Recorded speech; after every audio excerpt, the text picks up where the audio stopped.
Hello everyone, in this video, we will be seeing part 5 of What If Naruto Became the Crimson Speedster, and I hope you guys enjoy. So be sure to stick around until the end. Let's get started. It was a month since their fight with the man in the yellow suit, and it affected everyone.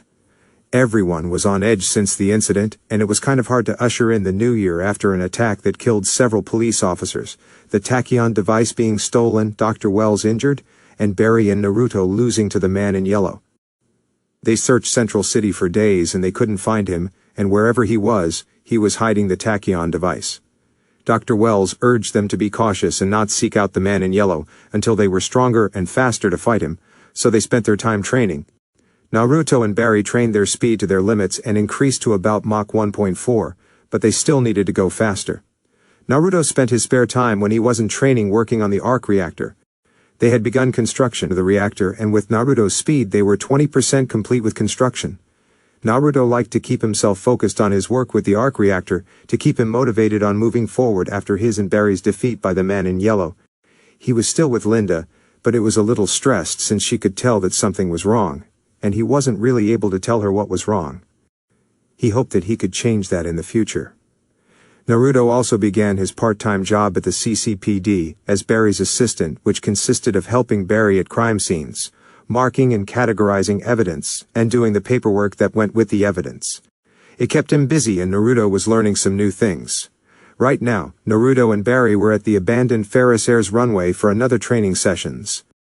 Cisco had rigged up some drones with machine guns, missiles, and enhanced aerodynamic capabilities to test Naruto and Barry's agility and skills to their best. Naruto and Barry had 2 drones each on their tail as they ran around the runway while the drones chased after them. They were going slower than they could so that the training tested agility and reflexes instead. Naruto ran down the runway as the drones fired their machine guns at him, so he zipped and weaved from the bullets. He took a quick left as the drones followed him, locked onto his heat signature, and fired 2 missiles. Naruto saw them coming as he quickly took a right, but the missiles kept coming. Naruto quickly tried to come up with an idea when the missiles hit supersonic and closed in on him. Naruto got a crazy idea as he made a harsh stop and a quick turnaround, running straight for the missiles. He then hit the ground and slid forward as the missiles weren't able to keep up and make the quick turn. The targeting computer tried to remain locked on and attempted to nosedive to following Naruto's signature, but they hit the ground and exploded. The explosion force hit Naruto and sent him tumbling across the ground. Naruto groaned in pain as he got back to his feet and quickly dodged to the side to avoid a barrage of bullets from another drone. "Whoa, that was too close," Caitlin said to Cisco, who was controlling the drones. "They said to make it difficult," Cisco replied. "I'm pretty sure they didn't mean to try and kill them," Caitlin told him. "Relax. Remember, this is just a training session to test Naruto and Barry's speed in combat situations," Dr. Wells said as they saw Barry dodge a barrage of bullets while Naruto kept running with the drones on his tail. Naruto ran down the runway, made another abrupt stop and turned around like he did before as the drones fired their machine guns. Naruto ran forward as he managed to swerve his body to avoid the bullets and kept running. He then jumped forward, vibrated his hands, and smashed the 2 drones like they were made of plastic. Naruto landed back on the ground and stumbled on his feet before he rolled on the ground and landed on his back. Naruto smirked as he got back to his feet and saw Barry running from his drones, so he ran back to Caitlin, Cisco, and Dr. Wells. "Nicely done, Naruto," Dr. Wells said as Naruto nodded. "Cisco, are you going to bring it?" Barry shouted as Cisco looked at Dr. Wells, who smirked. "Bring it," Dr. Wells replied, as Cisco pressed a button and the drones fired a missile barrage. Barry managed to avoid most of the missiles, but 2 hit the ground near him, and the force sent him flying through the air and he tumbled to the ground in pain. Caitlin, Cisco, Dr. Wells, and Naruto were concerned as they saw Barry get back to his feet and waited as the drones closed in on him. Naruto was ready to go and save him as Dr. Wells inched out of the chair. One of the drones fired a missile as Barry ran and jumped forward, grabbed the missile and threw it back at the drone, destroying it. Barry flew through the smoke, fire, and wreckage and smashed the last drone with a vibrating punch. Cisco, Caitlin, and Naruto felt relieved as Barry was okay, and Dr. Wells relaxed in his chair. Barry rolled his shoulder and walked over to others. He and Naruto got out of their suits and relaxed in sweats as they ate their fill of Big Belly Burger. "Very impressive, gentlemen. Your reaction to stimuli at super speed continues to improve," Dr. Wells said to them. "It's still not enough, Barry said. It will be. You keep working like you are, you stay focused like you are, and you will be ready the next time your man in the yellow suit comes around. Dr. Wells said. I think you mean the reverse flash, Cisco said as everyone looked at him. What? He said it, not me, and he's right. Yellow suit, red lightning, and evil, the reverse of Barry. Meh, Caitlin replied. Actually, I kinda like it, Dr. Wells said. All right, I'm still ready for another round. How many drones do you have left? Barry asked. 2. And they've got lasers, Cisco said. No, Caitlin and Dr. Wells said. Barry and Naruto kept training for about a few more hours when they stopped for the day. They went back to Star Labs where Caitlin gave them a quick checkup and they were cleared. Barry went back to his apartment while Naruto was on his way back to the shelter. He took a shower, got dressed in jeans, sneakers, a black shirt, and crimson hoodie, and walked into the kitchen to get a snack. He walked in and saw some of the kids at one of the tables doing their homework. He smiled as he walked over and got a bag of chips from the cabinet and walked over to help them. He helped them with their math and science homework with ease, since it was all easy to Naruto. Naruto, Naruto heard as he saw Tsunade walk in. Linda's here. Oh, okay, I'll be right there, Naruto said as he got up and walked into the atrium to see Linda there. Hey Linda, what are you doing here? Did we have date night?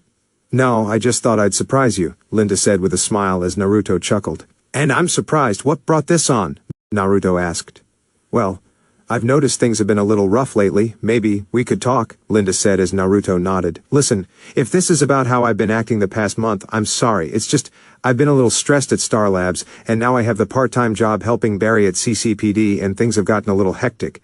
But I'm okay now, and things will get back to normal with us, Naruto said. Normal sounds good, although I prefer a little excitement every now and then, Linda said as Naruto chuckled. Well, I can promise you some excitement if you're stuck with me, Naruto joked. So, we're okay? Linda asked as Naruto stepped forward and kissed her. We're better than okay, Naruto replied. I promise the next time something seems wrong I'll tell you, no secrets. Yeah, no secrets, Linda said, as she seemed to think about something. Come on, let's head to that karaoke bar. Naruto was about to head out with Linda when he got a text. He saw it was from Barry. A police emergency. Sorry, I'm going to have to take a rain check. Looks like CSI is needed, Naruto said as he put his phone away and kissed her. Sorry, but I have to go. How about breakfast tomorrow? That's fine. Now get going and catch some bad guys, Linda said as Naruto smiled at how understanding she was. I don't deserve you, Naruto replied. No, you really don't, Linda replied as she kissed him. Naruto went to get his jacket while Linda left. As she left, the lights in the hallway flickered a bit as Shizune looked confused. She flicked the light switch on and off and the lights seemed fine. Weird, she said as she got back to the laundry. Naruto super sped to the CSI lab where Barry grabbed his equipment. Hey Naruto, here, take this one, Barry said as Naruto grabbed the briefcase. Sorry for the late call, but crime doesn't exactly take the night off. No problem, although I'm going to have to make sure that breakfast tomorrow is amazing, Naruto said. Why's that? Barry asked. Well, when you texted, Linda and I were going to go out. She let me reschedule and I love her for it, but I'll have to make sure that breakfast tomorrow is amazing to make up for that, Naruto said as Barry nodded. Sorry, Barry replied as he grabbed the last of his equipment. So, you and Linda getting kinda serious? Yeah, I guess we are. I mean, she's great. She's funny, smart, witty, not afraid to speak her mind, and she's already won Tsunade and Shizune's approval, which says something, Naruto said, as Barry could tell that Naruto really liked Linda. Barry didn't know Linda that well, but from their brief encounters, she was really nice and witty. Kinda serious that I'm thinking of telling her about me. And by that you mean about what you can really do? Barry asked. Yeah, I'm sick of lying to her about who I really am. It put some tension on our relationship last month because of what happened with the reverse flash, and I couldn't exactly tell her what was wrong, Naruto said as Barry nodded. And I trust her. I think she should know. Well, if you trust her, that's good enough for me. You should ask the rest of the team later. For now, we've got a job to do, Barry said as they super sped to the location of the crime, which happened to be a custom warehouse. The truck entrance to the warehouse was literally smashed open. Barry and Naruto got on the scene as Joe walked up to them. Hey guys, here's what we got. The silent alarm of the warehouse went off for obvious reasons. We're thinking a robbery, Joe said as Barry nodded. Alright, we'll get started. Naruto, start with getting any kind of evidence off of the door, Barry said as Naruto nodded. On it, Naruto said as he walked over to the broken door, put his gloves on and began getting to work. How's he doing? Joe asked as Barry looked at Naruto. Naruto's got another option for a career if he wants one, Barry said as Joe nodded. Barry got to work on the shattered door remains that littered the floor as one of the patrol officers came by after speaking with the warehouse supervisor. Are you sure nothing's missing? Joe asked. That's what the supervisor said. Every single car is accounted for. I can check again, the officer said as he went to speak to the supervisor as Eddie walked over. Barry looked at the shattered remains of the door and tested a few pieces as Joe and Eddie walked over. Bar, Joe said as Barry looked up. Hey, well, the breakage and pattern of the remains indicates that the door somehow had zero viscoelasticity when it hit the ground, Barry told them. What does that mean to normal people? Joe asked, confused. It shattered like glass, they heard as Naruto walked over with some bagged evidence. I checked out the door and the discolored areas have the same tensile durability as the shattered remains, but the rest of the door seems to be normal. So what does that mean? Eddie asked. It means that whatever did this affected a small part of the garage enough for a car to break through. I bagged some evidence so we can get a read on what did this, Naruto said as he put it in the briefcase. Naruto, can you break off a piece from the door? Barry said as Naruto nodded. Naruto walked over and broke off a small piece of the shattered door and it snapped off like it was made of glass.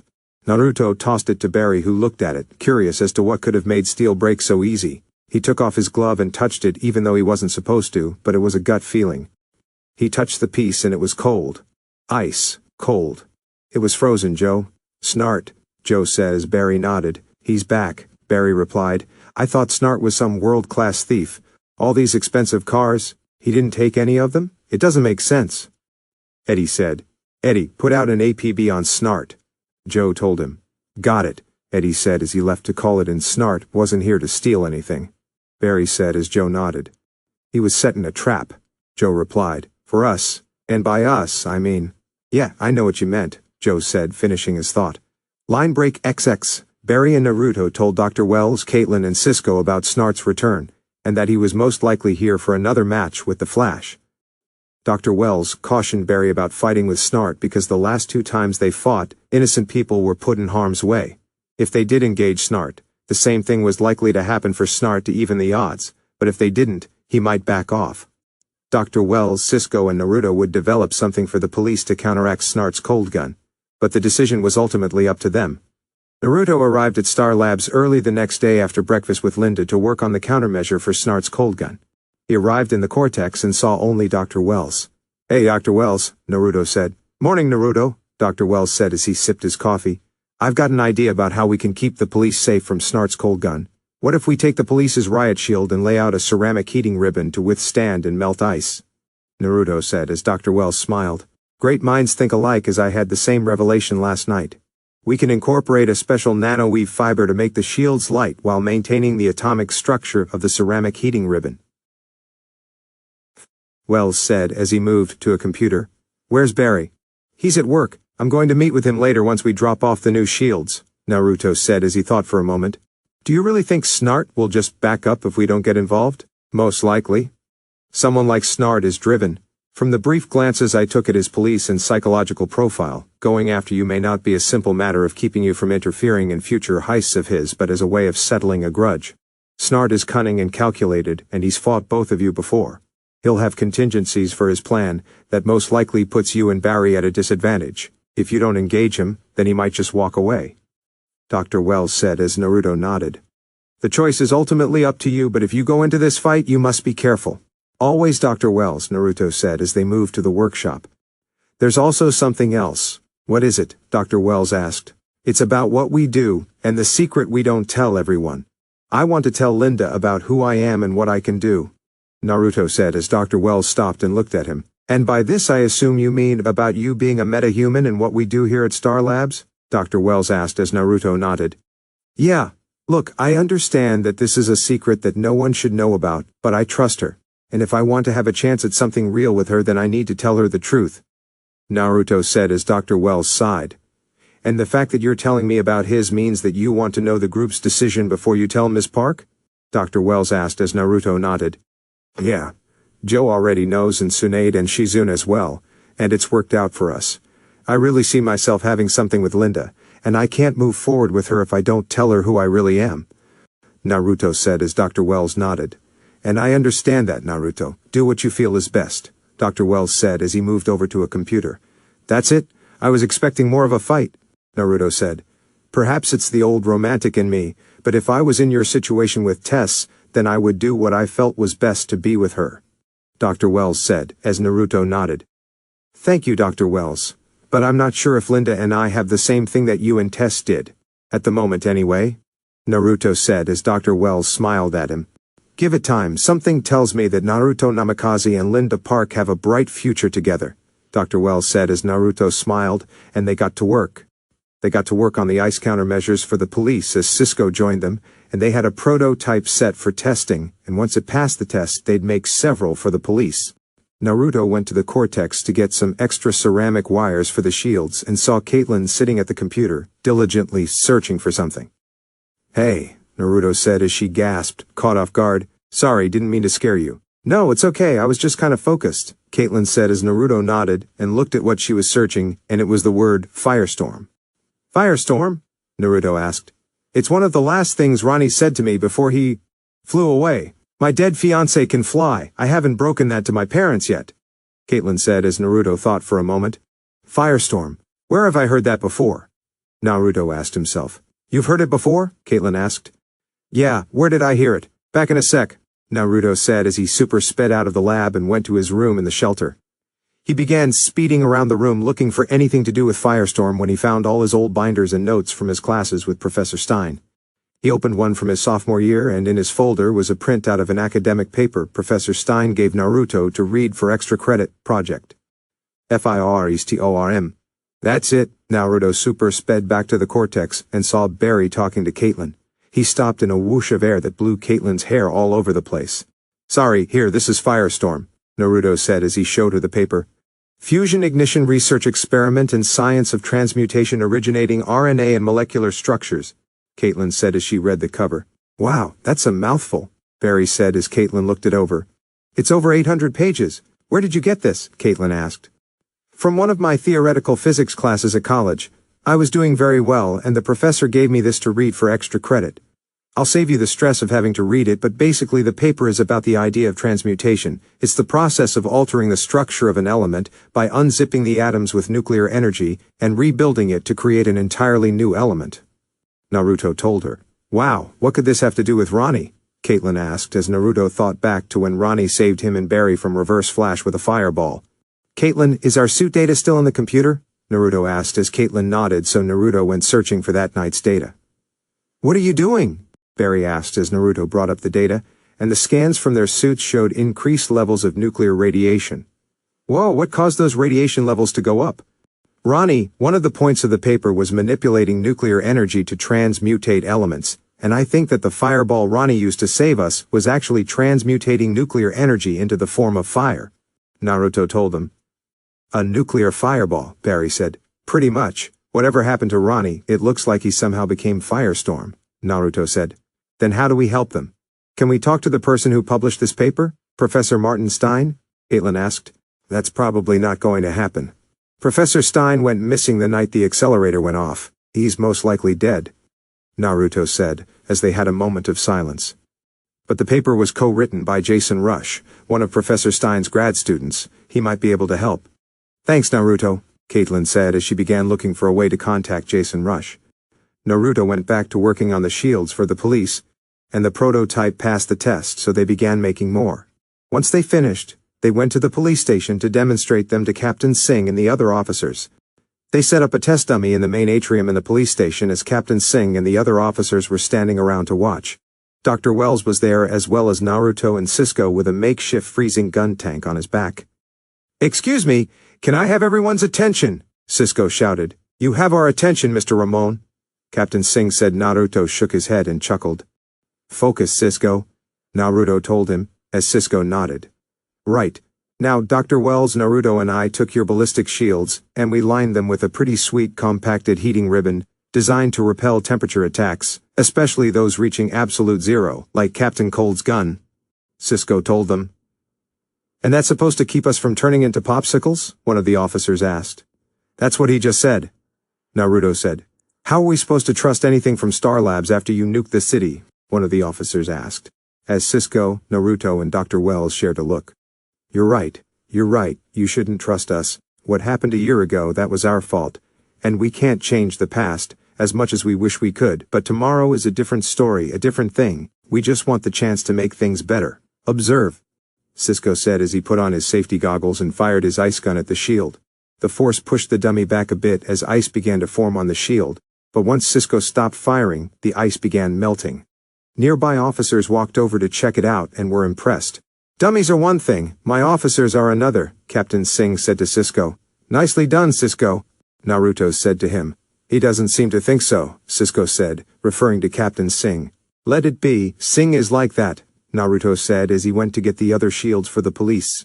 At a private air hangar in Central City, a jet landed with the Rathaways, one of Central City's richest couple who returned from France with a painting they bought at auction for $25 million. The flight landed as the crew and the workers helped the Rathaways. "Pleasant flight, Mrs. Rathaway?" one of their servants asked as he helped her out of the plane. "Yes, thank you," she replied as Mr. Rathaway walked out of the plane with the painting. "Careful, please, it's worth a fortune," Mr. Rathaway said. "Welcome home, Mr. Rathaway," the servant said. "Thank you, Ethan," Mr. Rathaway replied as they walked to their car. "Sir, you son Hartley?" he called again, Ethan said. "We don't have a son anymore," Mr. Rathaway replied. One of the security guards opened the car door but was then blasted by a blue beam and frozen. The other guards went to protect the Rathaways as Snart walked into the hangar.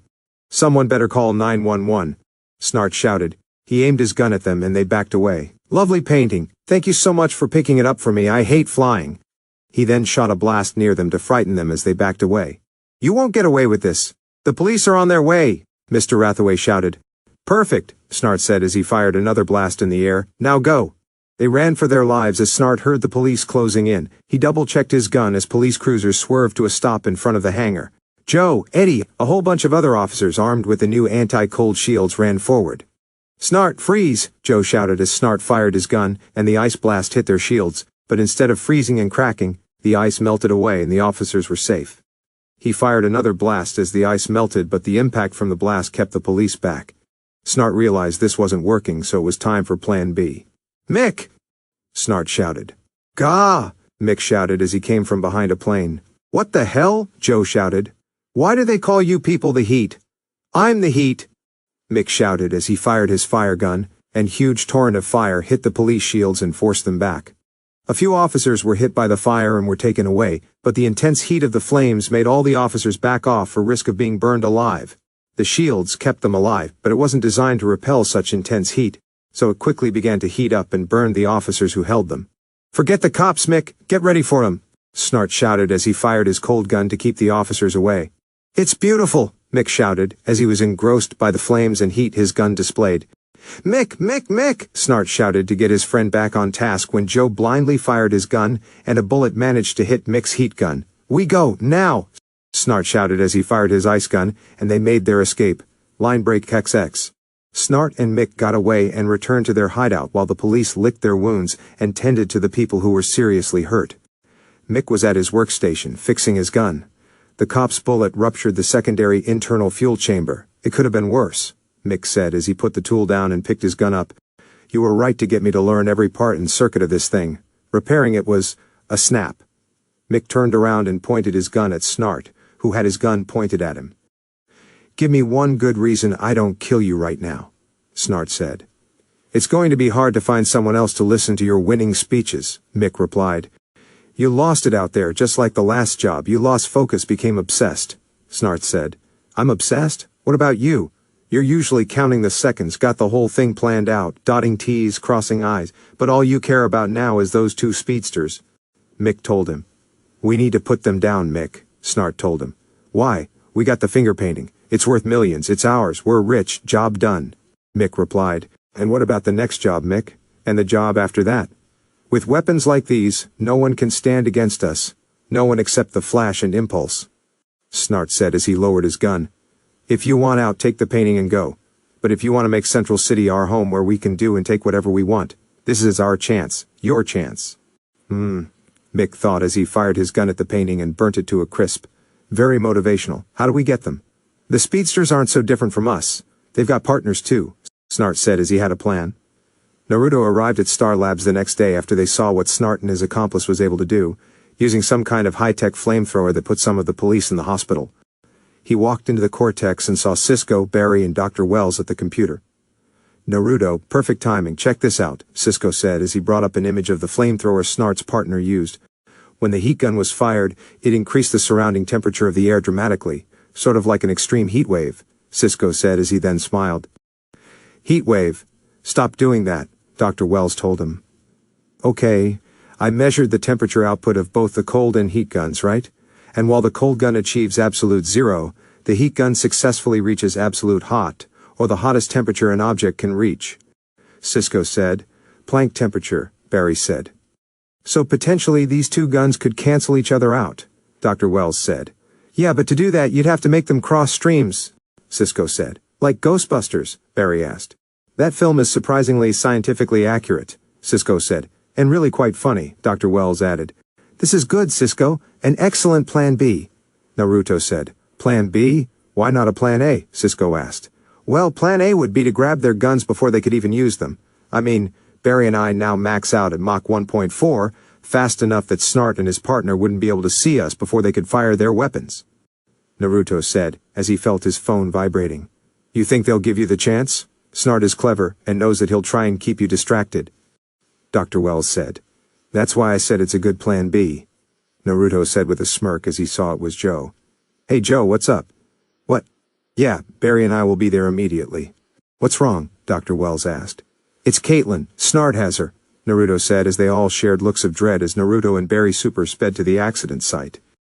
Naruto and Barry arrived and saw police tape and several police cars and officers set up near Caitlin's car that was covered in ice. Naruto and Barry walked up to the scene as Joe finished talking with an officer. Naruto ran his hands through his hair and began freaking out as Snart now had Caitlin and was doing God knows what to her. "Joe, anything?" Barry asked. "There's no sign of Caitlin," Joe said as Naruto exhaled in frustration. "Son of a bitch!" Naruto shouted as he ran over and kicked the fence as Joe and Barry ran over and calmed him down. "Easy, Naruto, don't worry, we're getting her back," Barry said. "Damn right we are, let's go," Joe said as they for the police station. They exited the elevator as Eddie walked down the stairs with a file. "Joe, got an ID on the second pair of prints. They belong to a Mick Rory," Eddie told them as Joe looked over the file. "Who the hell is he?" Barry asked. "Big-time arsonist. He and Snart have been known associates of each other for years. Last year they worked a job that went bad. Half of Rory's body was burned in a fire that got out of control. He escaped from an ambulance, on the way to the hospital. Hasn't been seen since." "Why would they kidnap someone like Caitlin?" Eddie asked. "Joe, Thawne, it's on every station," Captain Singh said, as he turned the TV volume up to show camera footage of Snart and Caitlin being held by Rory. "Caitlin," Naruto said, seeing her held captive. "Greetings, citizens of Central City. I am Leonard Snart, but you can call me Cold. I'm gonna make this very simple for everyone. Those red and orange streaks you've been hearing whispers about, the ones mysteriously saving people these past few months? Well, surprise, they are real. The Flash and his little sidekick Impulse. Porter in Maine tonight, sundown. Come out, wherever you are, Flash. Show the whole world you're real, or this woman dies," Snart said. "No, don't come for me, stay away," Caitlin shouted as the video feed cut. "Okay, everyone, I want tactical units and patrol cars ready at Porter and Maine, and I want that area clear of civilians in 2 hours. It's 5 until sundown, let's get ready," Captain Singh said as everyone got to work. "That son of a bitch is gonna regret coming back to Central City," Naruto said as he and Barry left for Star Labs. Mick had taken Caitlin and tied her to a chair while Snart got ready for their fight with the Flash and Impulse. "You're a friend of these guys. They're fast, like fire," Mick said as he took out and lit his lighter.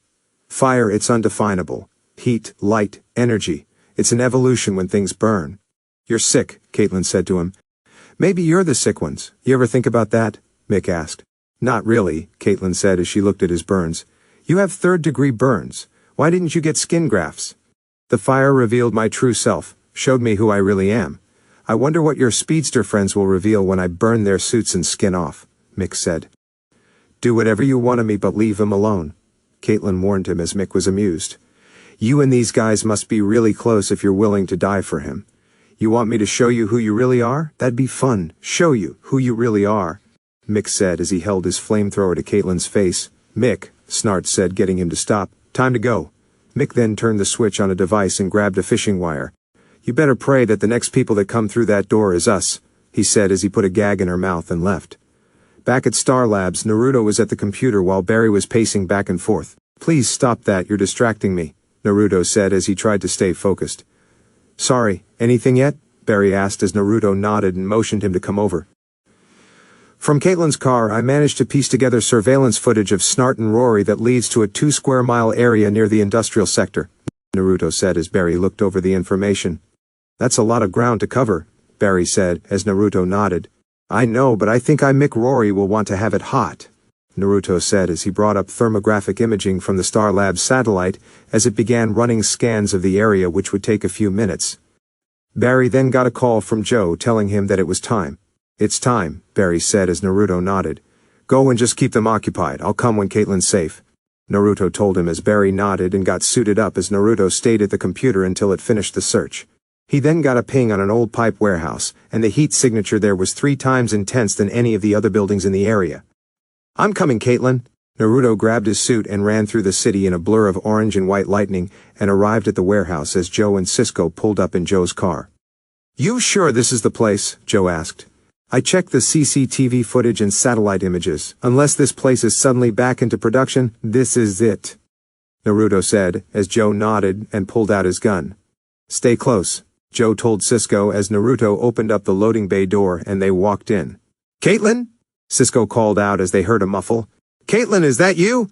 Cisco walked forward and saw Caitlin tied to a chair with a gag in her mouth. "Caitlin, don't worry, we're gonna get you out of there," Cisco said, as he walked forward when Naruto saw the gleam of a metal wire. "Cisco, wait!" Naruto shouted, as Cisco tripped the tripwire and pulled the pin on a grenade. Naruto ran forward and pulled Cisco back, and then quickly ran forward and grabbed Caitlin from the spot and covered her just as the grenade exploded in a huge plume of fire. "Caitlin, you okay?" She nodded as Naruto pulled her the gag off and hugged her close. "Nice moving there, Naruto," Caitlin said as Cisco and Joe came over and helped her up. "We'll get her to CCPD," Joe said as Naruto nodded. "All right, it's time Snart's little vendetta ends," Naruto said as he super sped away and through the city to the fight. The Flash was doing his best to keep Snart and Rory occupied like Naruto said to until they could find Caitlin and make sure she was safe. Dr. Wells told him to try and get them to cross their guns, but it was a lot harder than that as Snart was doing his best to keep the Flash at a distance, and Rory backed him up. The Flash ran up the side of a building as Snart and Mick fired at him with their guns, while Captain Singh and Eddie watched the fight as Iris had arrived to make sure Eddie was okay. "The fight is spreading past the evac point. We need to expand the perimeter," Captain Singh shouted as Eddie walked up to him. We can't let this spread," Eddie said as he grabbed one of the Star Labs riot shields and was about to help the Flash when a whoosh of air blew past him in a trail of orange and white lightning. "Impulse," Captain Singh said as they saw Impulse join the fight. "Hey!" Rory heard as he turned and was greeted with a super speed fist to the face that sent him off his feet, flying through the air and into a car. Impulse hit him with enough force that the metal of the car bent from the impact as Rory was knocked unconscious. Snart saw Impulse and aimed his gun as the Flash ran by, swiped his gun, and punched him across the face. Impulse picked up the heat gun and vibrated his hand through it, breaking it in two, while the Flash dismantled the ice gun. "Not bad, boys. I guess you win this time," Snart said. "There won't be a next time," Flash said as Impulse then kicked him across the face and knocked him out. "That's for Caitlin," Impulse said as he looked at the Flash and nodded. He looked up and saw the news helicopters circling above with the spotlight shined on them, along with the horde of news cameras at the police perimeter. "Let's get out of here. Race you," Flash said as the two super sped out of the area leaving the police to arrest Snart and Rory. Barry and Naruto got dressed back in their civilian clothes and arrived at the CCPD as the officers brought in Snart and Rory for processing. Snart was cool and calm while Rory was struggling and trying to get free. "Burn all of you! I'll roast every last one of you pigs! Rah!" Rory shouted as he was dragged away with Snart behind him. "Your partner's a real hothead, Snart," Joe told him. "That's funny," Snart replied. "You know what's hilarious, Snart? We got you," Joe said. "Congratulations," Snart replied. "Get him out of here," Joe said as the officers took him away, and Eddie walked up to Naruto holding the 2 guns Snart and Rory used. "Here, we won't be needing these for the trial," Eddie told him as Naruto nodded and put them in a tub. "They won't be hurting anyone again," Naruto said as Eddie nodded and walked away. "Naruto," Naruto heard as he turned to see Captain Singh holding his hand out. "Thank you, and thank your Star Labs friends for us." "Yes, sir," Naruto replied as he shook his hand with a smile. Naruto took the tub of guns as the cops began talking about the Flash, and how great he was, which made Barry smile. What? I took out Rory, I don't get any praise? Maybe next time, sidekick, Barry joked. I'm getting a publicist, Naruto said, causing Barry to laugh. Line break, XX.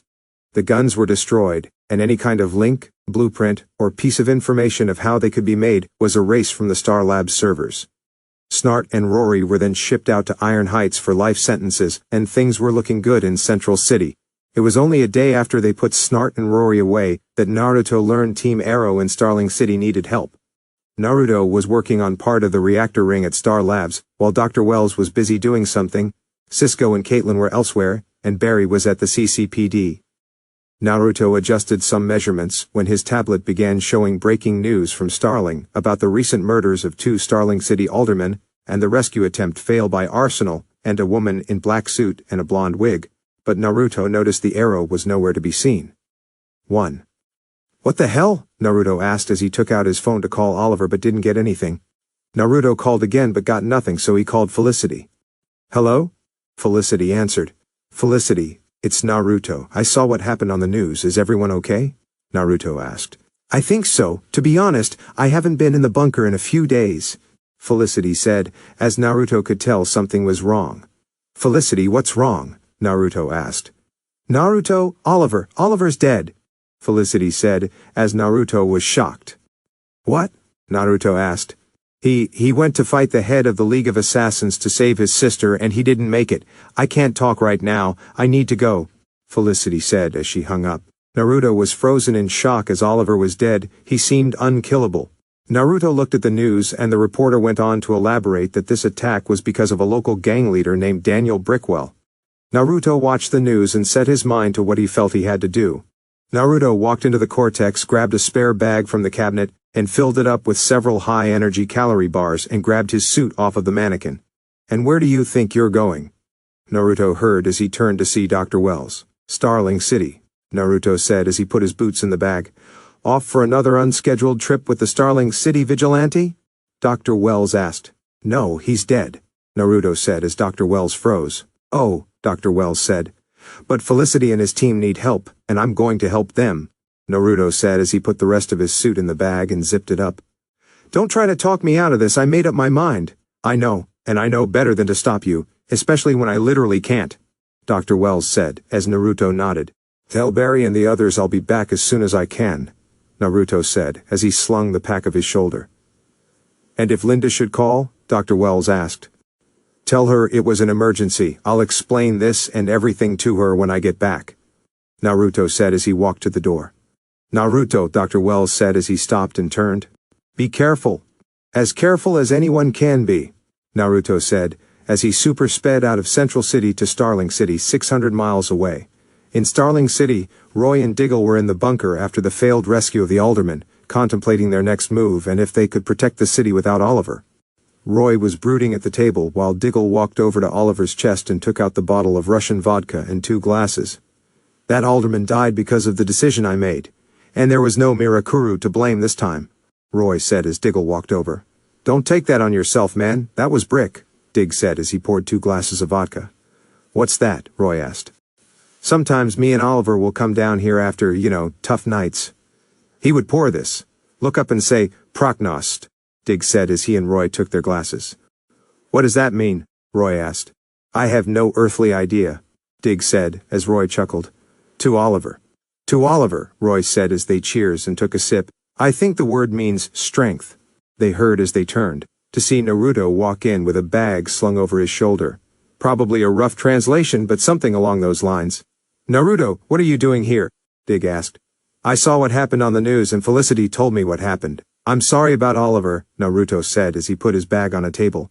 He grabbed a clean glass, poured himself a full glass of vodka, and downed it all like it was water, which surprised Dig and Roy. We honor the dead by living tomorrow. Who said that? Roy asked, as Naruto grimaced at the memory. My godfather. Oliver may be dead, but the city he cares about isn't. He trusted it to you, and you owe it to him to keep fighting, no matter the hurdles or obstacles, and I'm here to help, Naruto said as Dig and Roy smiled. And good thing you came when you did, they heard Felicity say as she and someone Naruto didn't know walk in. Who's this? the woman asked. Naruto Namikaze from Central City. Met a human with super speed, goes by Impulse. This is Laurel Lance, Ada for the city, also goes by Black Canary. Felicity said, as Naruto nodded. Right, so why are you glad I came when I did? Naruto asked. I talked to my father. He said the mayor is going to cave and cede control over the glades. They're going to evacuate the police force. Laurel said. So it's up to us to stop Brick, Felicity said. Us? What are you and Laurel a team now? Roy asked. I was wrong when I said Oliver's mission was over. Naruto's right. It's not just his mission anymore, it's ours. It is our home under attack, Felicity said. For all we know, Oliver could be dead, and Sarah certainly is. But there are people that are still alive. People who need us, Laurel said as Dig nodded. Okay, first we have to find out where those aldermen are, Dig said. How do we do that? Roy asked as Naruto looked at the computer set up. Do you mind? Naruto asked as Felicity nodded. Naruto sat in the chair and began opening and reading every single file possible on the 2 aldermen that were taken. To Dig and everyone else it looked like Naruto was opening and closing files every second, but Naruto was reading every single piece of information, trying to find a lead. How is he doing that? Laurel asked. Naruto's a speedster, Felicity said, as Laurel looked at him. You know, the mysterious blurs in Central City, the flash and impulse. His mind works faster than a supercomputer. What takes us days can take him hours, Felicity said as Naruto kept moving through all the information when he stopped on an old medical file on one of the aldermen. Got it. One of the aldermen has a pacemaker. It requires a recharge and it's remote programmable, Naruto said as he got up and Felicity took his place. I can lock onto the pacemaker's GPS. It'll take a few minutes, Felicity said as she got to work. Gear up, Roy said as he and Laurel put on their suits. Roy put on his gear and loaded his quiver with arrows, while Laurel put on her Black Canary suit and wig. She decided not to use the bow staff and instead chose a tonfa stick. She put it around her waist and grabbed her sonic scream device. What is this? Naruto asked as Laurel handed it to him. My sister's sonic scream device. It's pretty handy, Laurel said as Naruto looked it over. I bet, but I think this thing could do with an upgrade, Naruto said as he handed it back to her. I got it. They're at an abandoned customs warehouse, Felicity said as Naruto walked over and got the address. Got it, Naruto said as he opened his bag and a blur of orange and white lightning was dressed. Whoa, Laurel said.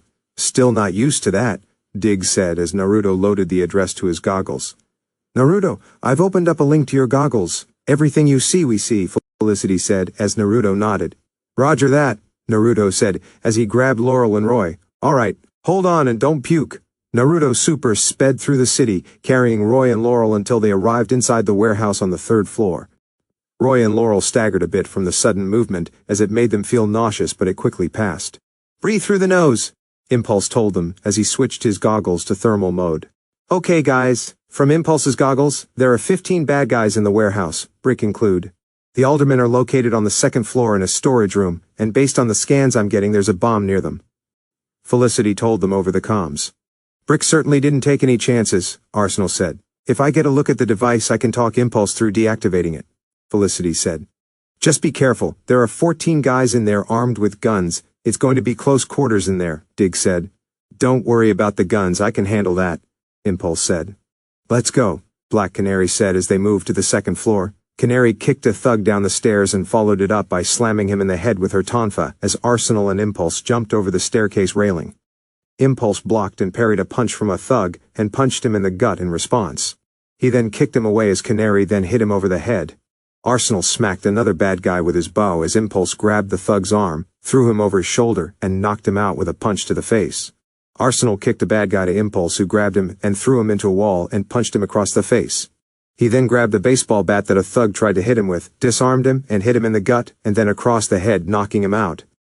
Canary tackled one of the goons, but he threw her up against wall and punched her across the face, so Impulse tackled him through the adjacent crumbling wall and knocked him out with a right cross. He got up and moved into the room as he dodged a punch from another thug and slammed him into a shelf. The thug kept trying to punch him, but Impulse kept dodging, grabbed the guy's arm, kneed him in the gut, and smashed his face into the ground. Arsenal took out another 2 guys as Black Canary took out her one, when 3 more guys showed up with guns and fired at them, but Impulse grabbed the bullets out of the air, saving them. He then charged forward and speed tackled the 3, sending them flying across the room. Arsenal and Black Canary looked at Impulse, who smirked as he opened his hands, dropping 29mm bullets to the ground. You should come here more often, Arsenal said as they kept moving. Follow the hallway 20 yards, turn left, Felicity told them as they saw a goon watching over the two aldermen who were tied up in chairs with a C4 bomb strapped to the chairs. Alderman, Black Canary shouted as she knocked out the goon with a swing of her tonfa. It's okay, we're gonna get you out of here. I see the bomb, it's a pretty rudimentary design, Felicity said as she looked up the schematics. Disconnect the blue and red wires from the timer, that'll render the bomb useless. Impulse pulled the two wires and the bomb shut off, now completely useless. Let's go, Arsenal said as he led them out of the room. Brick arrived and fired his pistol at them, cutting off Black Canary from the others. Go, get them out, Black Canary said. Canary, head to the south side window, I'll pick you up there. Impulse told her as she nodded and ran to the side as Impulse grabbed the two aldermen and raced them out of there into the SCPD. He raced back to grab Arsenal and brought him back to the bunker and then raced back to the warehouse. He saw Black Canary jump out a window, so Impulse ran up the side of the building, grabbed her mid-fall, and raced back to the bunker, leaving Brick confused and with no alderman to use as leverage. At the SCPD, Captain Lance walked out into the alley because he got a call from Felicity, who wanted to talk about the Brick situation. He stepped out and waited, looking for the guy in red or Sarah. Dad? Lance heard as he turned to see Sarah standing at the top of a stairwell, with a light directly behind her, so he could only see her silhouette. Which was a good thing because it wasn't Sarah but Laurel. Sarah, oh, it's good to see you. Why didn't you call me or visit sooner, honey? Lance asked.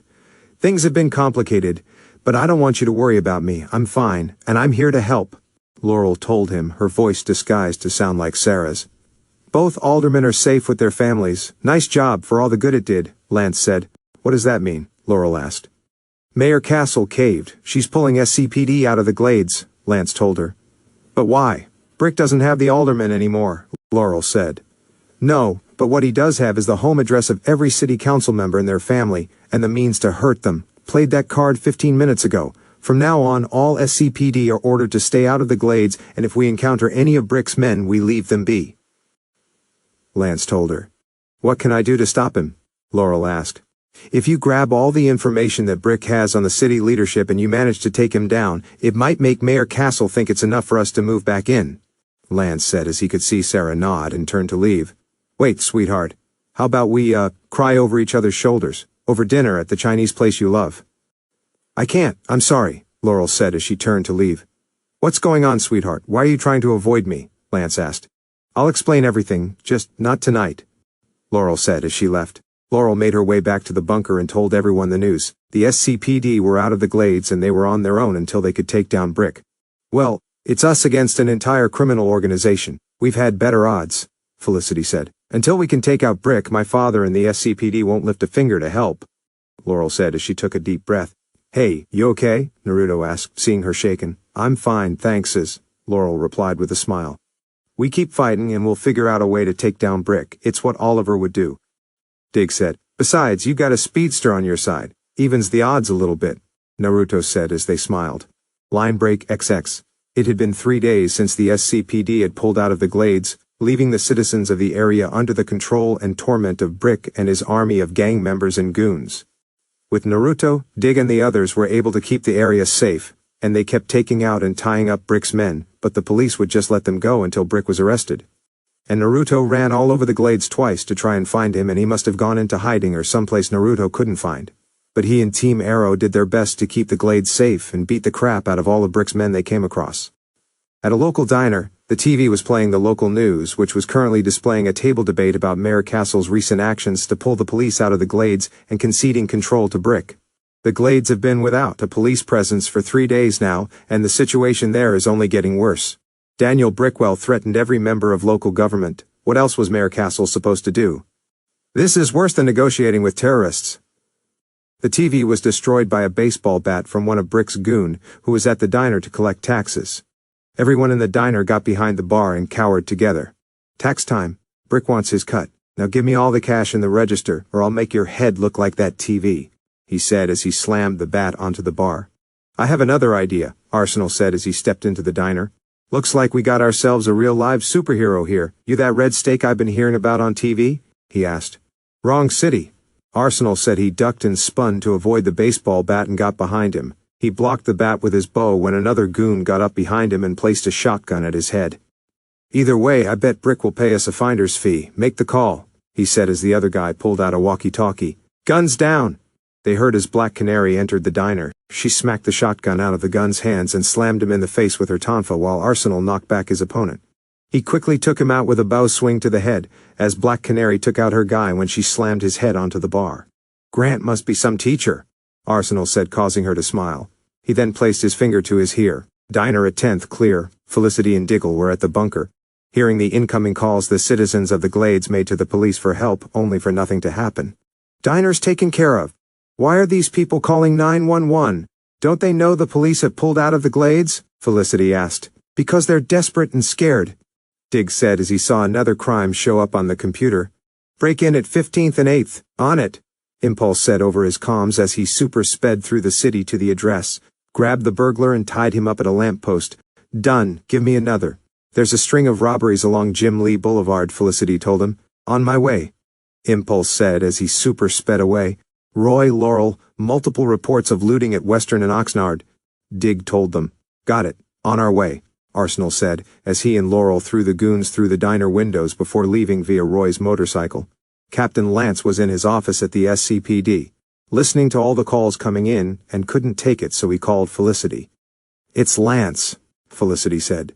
Good, maybe he's got some good news, Dig said. Captain Lance? Felicity asked. You guys have been busy, Lance said, just trying to keep things together. The good it does since these guys go free, and we haven't been able to find Brick in hiding. Felicity said. How can I help? Lance asked. Can you? I thought the mayor was pretty specific about Blues staying out of the Glades, Felicity said. It doesn't mean I can't help out the Hood Squad off the books, Lance said. We call ourselves Team Arrow. Well, actually that's just me, Felicity said. I just got everything we have on Brick from evidence lockup, Lance said, looking over the file.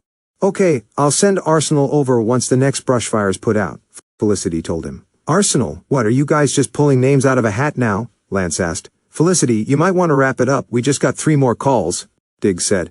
Talk soon, Captain, Felicity said as she hung up. Lance sat at his desk as he heard a call about a man in red, a woman in black leather, and even an orange blur rushing through the city. After hours of taking out bad guys and keeping people safe, things were finally quiet enough that Felicity sent Roy to pick up the file from Lance. The team was resting in the bunker after the long night as Naruto was stitching a new wound Laurel got on her arm. Laurel sat in a chair as Naruto made another incision with the needle and thread as Laurel tightened her fist. Easy, last one, Naruto said as he finished the stitching and tied it close. You're a lot better at this than Roy, Laurel said as Naruto put a bandage on it. Takes a certain hand to do this right, Naruto said as he finished up and put the medical equipment away. Where did you learn to stitch? Roy asked.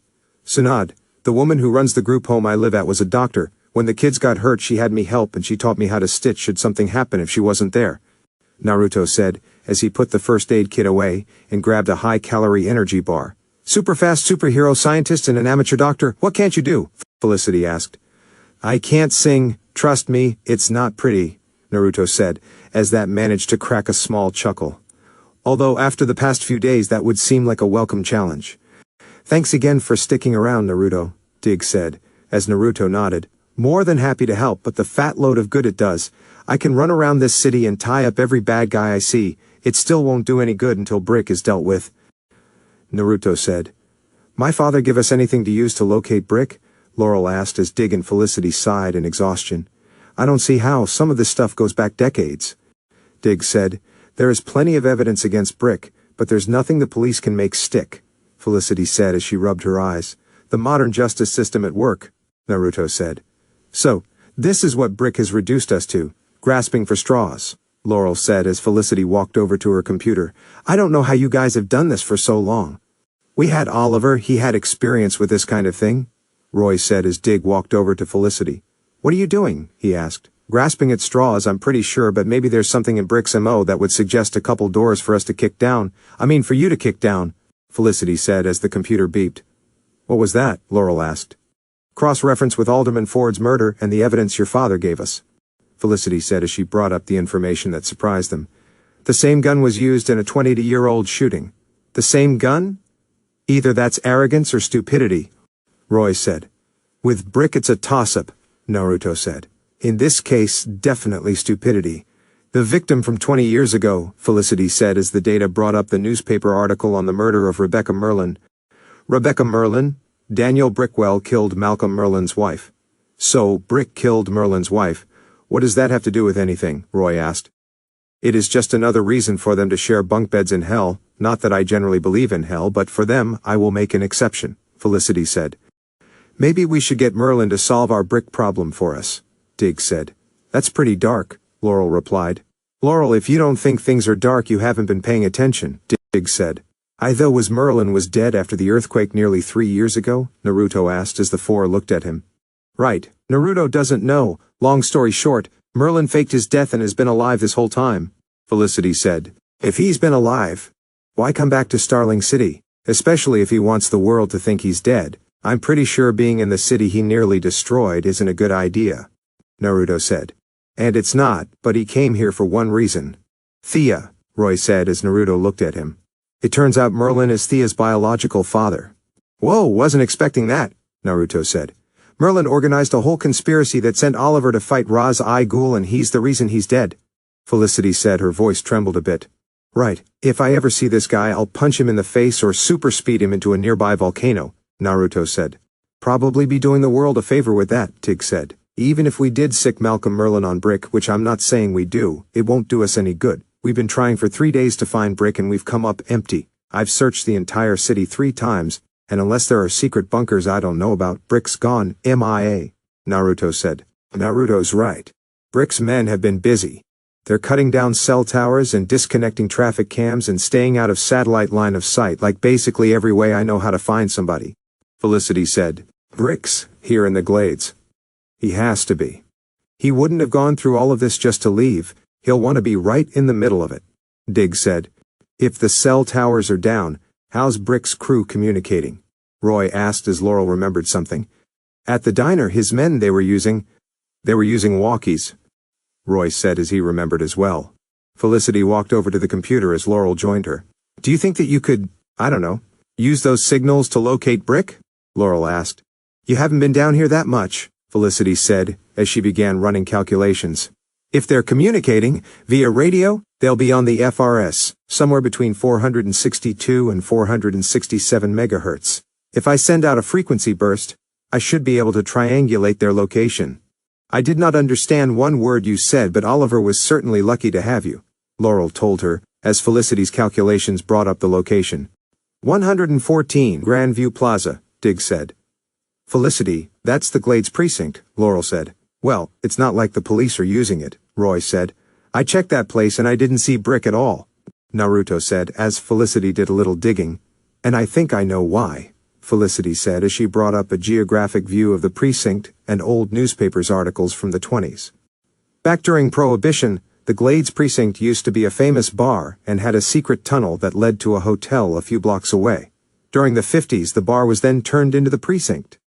I guess Brick must have found the tunnel, Dig said. Let's gear up, Roy said as he, Laurel, and Naruto got changed. At the precinct, Brick ordered his men to gather up all the evidence from the evidence room, so they could use to free more men and to get rid of existing charges and raid the armory. Brick was sitting in his office near the secret tunnel, talking to the 2 goons who messed up getting the money from the diner. So why don't you explain it to me, boys? Brick asked. They got the drop on us, boss, he said. No, I mean where you had the red one in front of your shotgun and he's still not dead, and that loss of revenue is costing me money. As he slammed his pistol onto the table. And it wasn't even this blur I've been hearing about. It was those 2 stupid idiots in red and black. Should have been easy kills.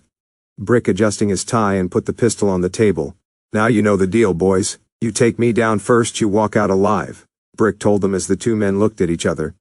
One reached for the gun, but Brick got to it first and shot him in the heart. Brick then aimed his gun at the other guy's head when the power went out.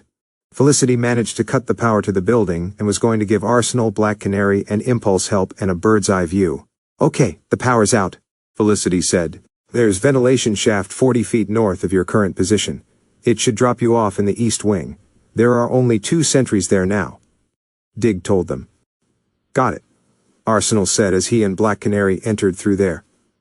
Impulse watched from the across the street as he switched to thermal and saw half of Brick's men begin doing patrols while the other were moving boxes and guns. Felicity, I see a lot of Brick's men moving boxes from the first floor west area, Impulse told her. Checking, That would be evidence lockup room. It looks like Brick is trying to get rid of more evidence to free more men. Felicity said, Naruto, you've got to get that evidence and bring it back here. The more we save, the harder we make it on Brick. Dig told him. On it, Impulse said as he super sped into the building and shoulder tackled one goon away from the evidence room and slammed him into a wall. The rest of Brick's men saw him and opened fire, but Impulse super sped out of the way, avoiding the hail of bullets. He super sped back and swiped all their weapons. He ran by again and knocked them all out. He began taking boxes of evidence out of the police station and running it back to the bunker 2 at a time. In the span of about a minute, he delivered about 30 boxes of evidence to the bunker. Naruto, we lost contact with Roy and Laurel, Dig said, as Naruto switched to thermal, and saw Roy and Laurel on the ground, a fire spreading on the floor above him. I see them, Impulse shouted as he super sped upstairs, and saw Brick fire his pistol at Black Canary, so he ran forward and caught the bullet. What the hell? Brick asked as he saw Impulse appear in a blur. Arsenal! Phosphorus arrow! Impulse shouted as Arsenal pulled out the white phosphorus arrow Naruto made and launched it at the wall, unleashing a huge puff of white smoke and fire. This distracted Brick, which allowed Impulse to grab him and Black Canary and get out of the precinct before it burned to the ground. Impulse ran them back to the bunker as they appeared in a whoosh of air by Dig and Felicity. You guys okay? Dig asked. Yeah, little crispy but nothing serious, Roy said as he took off his mask and hood. Brick got away, Laurel said. But we've stopped him from getting rid of more evidence and we can track him again using the radio frequency. And he's probably not going to be at the police precinct since it's up in flames, Naruto said as they looked at him. I'm a glass half full kind of guy. Naruto's right, next time we'll get him, Dig said as Laurel and Roy got out of their suits. And we've stopped him from ruining cases for dozens of other people locked up in Iron Heights. Brick won't be getting any more help, Felicity said as Naruto walked over to the computer. I'll run them over to the DA's office later, Naruto said. Good, we finally got the leg up on Brick after days of being a step behind him, Laurel said. Although there is some bad news, Brick must have wised up because I can't track the radio signal from their walkie-talkies. He must have ditched them and is getting news ones to replace the old. Felicity said as they all exhaled. Great, now we need to find him again and take down his army of bad guys, Roy said. Perhaps I could be of assistance. They heard as Naruto quickly turned, super sped forward, grabbed the person who spoke, and rammed him against the wall. Who are you? Naruto shouted as the others looked and saw Naruto had slammed Malcolm Merlin against the wall before they could even blink. Merlin, what the hell are you doing here? Dig asked as Merlin looked at them, and at the man who rammed him against the wall before he could blink. Here to talk. Would you mind telling your friend to let me go? Merlin said, as Naruto didn't ease up his grip. Why should we? Roy asked.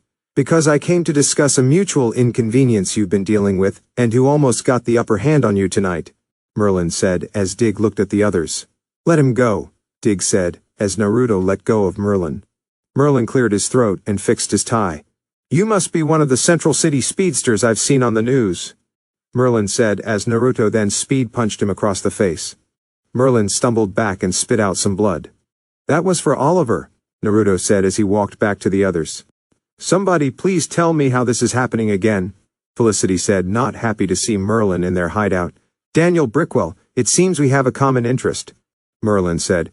You know that Brickwell killed your wife, Laurel said. Her name was Rebecca. Since my death, maintaining my usual network of associates has become, shall we say problematic, but the fact that you were able to locate Mr. Brickwell even though he has gone to ground demonstrates your group's capacity, Merlin said. You were following us. We led you right to him, Roy said. What do you want?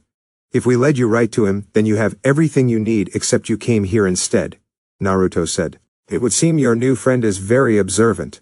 While I'm more skilled than all of you combined, I'm smart enough to realize that there is strength in numbers. Merlin told them. You want us to team up with you? Felicity asked, shocked at what she was hearing. I guess the question before you is whether your scorn for me outweighs your need to see Mr. Brickwell dealt with. Merlin said. You mean killed, Laurel said. You have your options. Weigh them. I'll be back in 24 hours, Merlin said as he left. I don't like him, Naruto said. Line break XX. Naruto and Team Arrow got some sleep and weighed their options in dealing with Brick, and if they should take up Merlin on his offer. Merlin would be back by the end of the day, and they had that amount of time to consider the offer and find a way to take down Brick. Felicity was dead set on not working with him, especially since he's the reason Oliver is dead while everyone else was still deciding. Roy left to see Thea while everyone else was in the bunker. Naruto was sitting at a table with some tools working on something while Laurel, Felicity and Diggle continued their long debate on Merlin. "How can you even be arguing for this right now?" Felicity asked Laurel. "Because I am actually paying attention. Brick has the glades under siege and despite Naruto's help, we aren't winning. No offense, Naruto," Laurel said as they looked at Naruto working on something. "None taken," Naruto said as he picked up a screwdriver and began tightening a bolt. "He has the police running scared. He has us outnumbered and outgunned, and I'm not saying let's give Malcolm a glass case of his own. All I'm saying is, let's use him the same way he wants to use us," Laurel said. "To point him like a loaded gun at Brick," Dig said. "Exactly," Laurel replied. "Well, A, I'm not okay with that, and B, even if I was, there has to be a better way to go about doing it than to get in bed with Malcolm Merlin." Felicity said. "There isn't," Roy said as he walked in. "Oliver is gone, and there's only so much the five of us can do. I just found this out, but the night of the siege, Malcolm saved Thea's life. He didn't have an ulterior motive. He didn't have an agenda. He just wanted to protect what he cared about. He cares about this city. He just went about it in a completely unimaginable way. So just like Thea did the night of the siege, we need him. I can't think of a world or a universe or a plane of existence where Oliver would agree to any of this," Felicity said. "Well, Oliver isn't here anymore, so we need to stop pretending like he is," Roy told her. "We need to make decisions on our own. I genuinely have no idea how else we're supposed to stop Brick. And I genuinely don't know how we live with ourselves if we go about doing it this way," Felicity replied. "So what do? Do we vote?" Roy asked. "The road to hell is paved with good intentions. Hell is full of good meanings. But heaven is full of good work," Naruto said as he worked on what he was doing, as the others looked at him. "Oh, sorry, just kind of said what's in my head." "Naruto, care to weigh in here?" Dig asked. "I'm just the visitor here," Naruto replied. "Please, Naruto, we're just going back and forth. Any new kind of perspective would be nice," Dig said as Naruto put his tools down and turned to face the others. "All right, back when we were facing Harkness, Oliver told me that this kind of work is messy. That there are people in the world who only deal in extremes and only extreme methods will stop them, and I accept that it might be necessary," Naruto said, remembering when they fought Captain Boomerang. "Having said that, I still think trusting Merlin is a bad idea." "But didn't you say that we might need extreme measure to fight back?" Roy asked. "I did, and maybe we might. But I don't think Merlin is that measure. Look, I don't have the background with him like you guys do, and I don't know him personally, but from what I've seen, he's someone you don't trust. He lost someone he loves, and I understand that grief, but that doesn't justify the murder of 503 innocent people and the destruction of part of an entire city. Not to mention, he's the whole reason that Oliver is dead, so what do you think happens if we trust him? I know that you only want to use him to deal with Brick, but saying yes to him essentially gives Merlin a reason and excuse to come back. You'll never be rid of him," Naruto told them from his point of view. "I for one don't want to spend another minute with Malcolm Merlin than I need to," Felicity said. "The biggest thing is trust. Can you all say right now that you trust Malcolm Merlin even for a second?" Naruto asked as they all couldn't say yes to that. "I'll be right back," Dig said as he left to talk to Merlin. Dig walked out of the bunker and into the alley beside Verdant, where he waited for Merlin to show up. "Has the jury reached a verdict?" Merlin asked as he stepped into the alley. "It has. Guilty," Dig told him. "I guess that means no then," Merlin said. "You were expecting something different, Merlin?" Dig asked. "What, that you'd have some measure of common sense?" "Yes," Merlin said. "You really thought we'd throw in with you, after what you did to Thea, to Sarah, to Oliver?" Dig asked. "To save your precious city, yes," Merlin replied. "Well, that's the thing. Once we let the ends justify the means, that's just the first step," Dig said as he walked away. "Towards what?" Merlin asked. "Becoming you," Dig said as he left and walked back into the bunker. "How'd Merlin take it?" Laurel asked. "I think he just felt inconvenienced," Dig said. "We made the right choice, right, by refusing Merlin's help?" Laurel asked. "I don't know if we made the right choice, Laurel, but we definitely did the right thing," Dig said as he looked around and didn't see Naruto. "Where's Naruto?" "He had to head to Star Labs really quickly to pick up a few things," Felicity said as whoosh of air brushed past them and they saw Naruto appear carrying 2 cases. "And there he is. Sorry I'm late. Had to get some things from Star Labs and I talked to Dr. Wells about our problem with Brick and he managed to find a solution," Naruto said as he handed Felicity a thumb drive. "What's that?" Dig asked.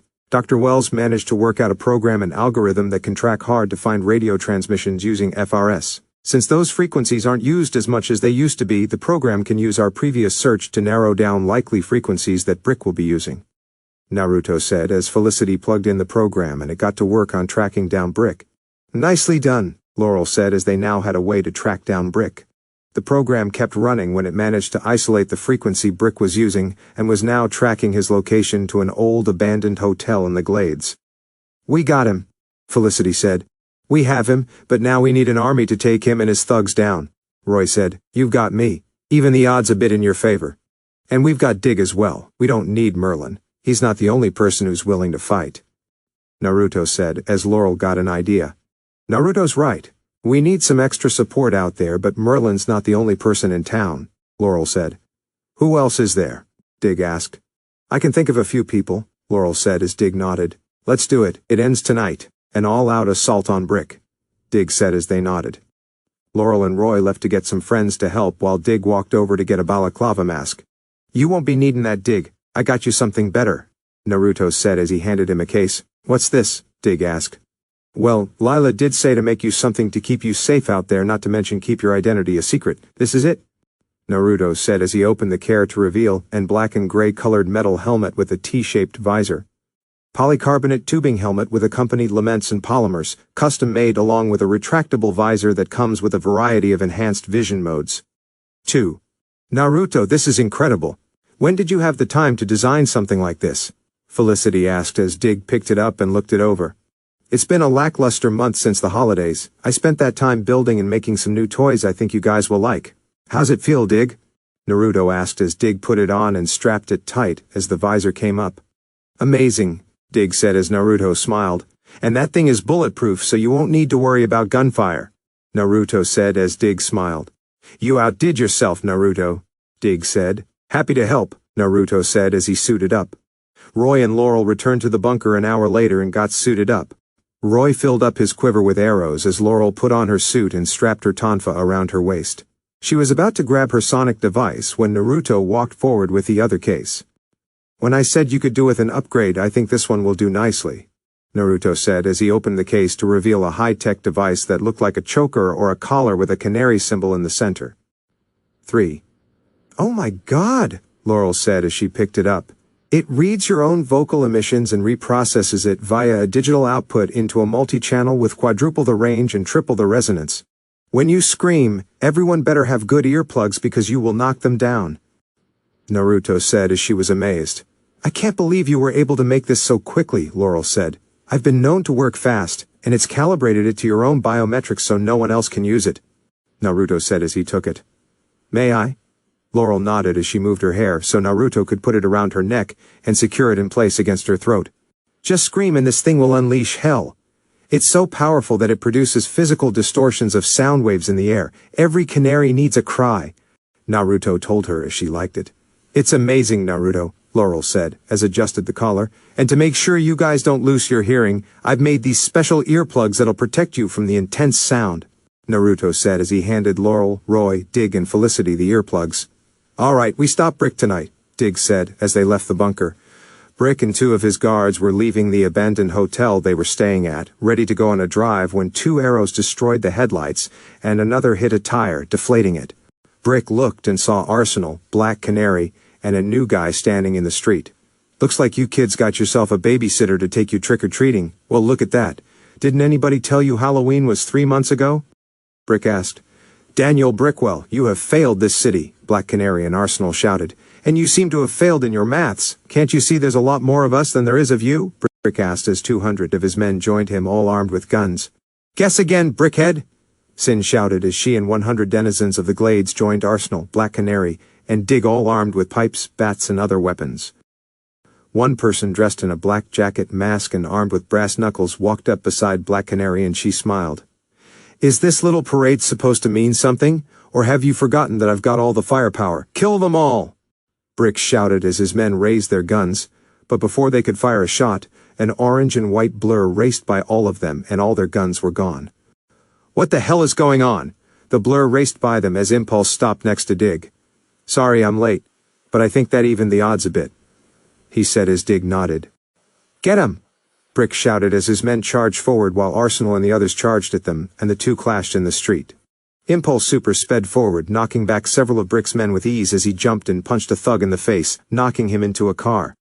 He ducked under a baseball bat and spin-kicked the bad guy in the face, as he then moved his head to avoid a fist, and slugged the gangbanger in the stomach with his fist, causing him to double over in pain. Impulse then began ducking and dodging punches and kicks from 4 gangbangers, and with his speed it was easy. He grabbed the fist of one of the gangbangers and threw him over his shoulder and onto the ground as he then elbowed the second guy in the face. Impulse blocked and parried an attack from the 3rd goon, grabbed his arm and threw him into the 4th. Impulse then quickly spin-kicked the 1st goon in the face, knocking him out, and then did a leg sweep of the 3rd guy, before knocking out the 4th with a right cross to the face. He then grabbed the 2nd guy and threw him onto the ground. Impulse kept fighting, engaging at least 6 to 8 of Brick's men with ease, while Arsenal fought 2 at a time. Black Canary fought against one of his men, using her tonfa stick to her advantage, as Dig went through the bad guys with ease thanks to his extensive training with Oliver. Brick knocked out another of the Glades civilians who attacked him as he saw a new masked vigilante step up. "And which costume are you supposed to be?" Brick asked. "Wildcat," Wildcat said, threw out a punch that Brick blocked but punched him in the gut with his other, and followed that up with a punch to the face. Brick threw out a punch which Wildcat blocked and retaliated with 4 punches to the face, a punch to the chest, a knee to the stomach, and a final elbow across the face as Brick was knocked back, his face bleeding from the assault but still on his feet. "Is that all you got?" Brick asked as he tackled Wildcat into a car and slugged him 3 times in the face. He tossed him to the ground and kicked him in the gut as Impulse ran up and punched Brick in the face, knocking him back. You've been ruining my business." "Your business is over, Brick." Impulse as he ducked under a punch and responded with an uppercut that knocked Brick back. Impulse then kicked Brick in the gut as Brick threw out a punch which Impulse blocked and countered with an elbow to the face. Impulse then threw out 3 punches to Brick's chest, 1 more to his face, as he then spun and covered Wildcat. "Canary, scream!" Brick looked and saw Black Canary look at him before she opened her mouth and let loose a sonic scream. "Ah!" she shouted as her canary cry produced physical soundwave ripples that caused everyone to cover their ears and knocked Brick into a wall. Black Canary stopped as she ducked to avoid a punch which gave Brick the opportunity to run. Arsenal shot an arrow, getting the guy off Black Canary as she ran to check on Wildcat. She pulled up his mask and saw he was beat up but would be fine. "You're gonna be fine," she told him as she held him. Impulse got up and fought 3 more of Brick's men. Sin knocked out another Brick's men as she saw Black Canary, but it wasn't Sarah, and before she could do something, she fought off another of Brick's men.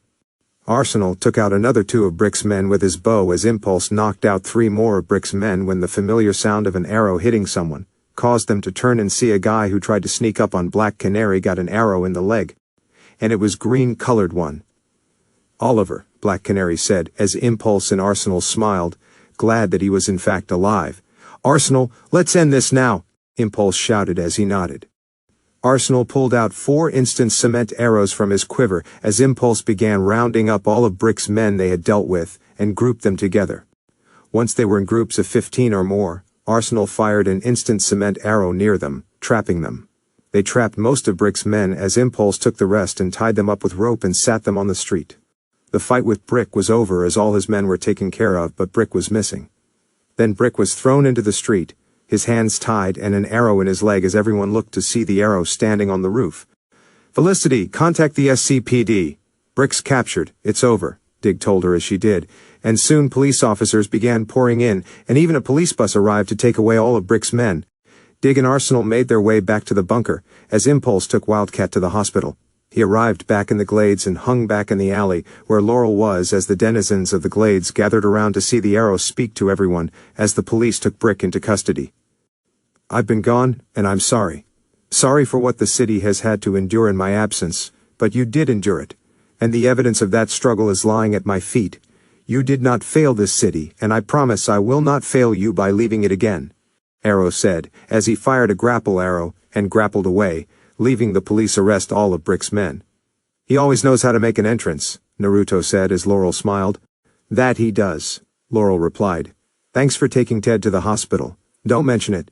Well, I think the city is safe now with Brick in bars. I've got to head back. Stay safe, Laurel," Naruto said as they hugged. "Thank you," she said as he smiled and hugged back. "You're welcome, and if you need me, call and I'll be here before you can blink." Naruto joked as he super sped away. Naruto arrived in the bunker, seeing Dig, Roy and Felicity watching the news, all relieved and happy that Oliver was alive. "Guess he is a tough guy to kill," Naruto said as they turned to see Naruto holding his bag. "And the city is safe from Brick after tonight, and with Oliver back you'll be in good hands." "Heading back already?" Dig asked. "Yeah, I've been away from Central City for too long," Naruto said. "You sure you don't want to stick around? It's been fun having you here, and not just because you make our job about 100 times easier," Roy said as Naruto chuckled. "He's right. Central City's got the flash. I'm sure Impulse could stand to be in Starling City a little longer," Felicity said. "And I'd love to, but Central City's my home. Besides, I'm in the weeds with my girlfriend and I couldn't exactly tell her what I was doing here the past few days," Naruto said as they nodded. "She doesn't know about you?" Dig asked. "Not yet, but she will, and it's a conversation that's long overdue," Naruto said as Dig nodded and walked over. "Thank you, Naruto, for everything," Dig said as they shook hands. "It was my honor. Fighting metahumans is fun and all, but it's nice to go back to basics every now and then," Naruto said as they chuckled. "And you've got another option for crime fighting if fighting metahumans gets old," Dig said. "He's right. You showed some serious skill out there," Roy said. "Well, as you know, Oliver was a good teacher," Naruto said, as he shook Roy's hand and hugged Felicity. "Thanks for coming, Naruto. If you or Barry needs us, just call and we'll be there as fast as possible. Give it a day or so," Felicity said as Naruto chuckled. "And if you guys need our help again, same thing. But we'll be here faster, and next time you see us there will be more new toys to try out," Naruto said as he waved goodbye and walked out of the bunker into the alley as he saw Oliver walk up. "So, how is it coming back from the dead?" "Something I wouldn't recommend," Oliver said as Naruto smiled. "Glad to see you're alive and well," Naruto said as Oliver rubbed his chest and nodded. "Alive? Not so sure about the well part. I saw you fight. It seems you really picked up what I taught you," Oliver said. "You're a good teacher," Naruto replied as he shook Oliver's hand. "Thanks for helping everyone," Oliver said. "More than happy to help. It was fun, but I think Starling is better with the arrow back," Naruto said as the two bro hugged. "And if you need help, or something comes up, I'm just a call away." "Likewise," Oliver said as Naruto gave him a two-finger salute and super sped away back to Central City. Line break, XX. After returning to Central City and telling the team how he helped stop a gangster from controlling the city, and that Oliver is back, things went back into a regular routine. No new metahuman, so Team Flash just dealt with the regular criminals like robbers and the like. He did hear that Snart and Rory were free after their prison transport was attacked and they were on the run, but Naruto and Barry would be ready if they came back. Regarding Linda, Naruto decided to tell her the truth about him being a metahuman. So he set up a dinner at Central City's fanciest restaurant, and after dinner they'd go on a nice walk where Naruto would tell her who he really was. Naruto ate before the dinner, so he didn't need to order too much. After a beautiful, elegant, and slightly expensive dinner, Naruto and Linda walked out of the restaurant with their bellies full of food and wine. "That was an amazing meal," Linda said as they walked out of the restaurant.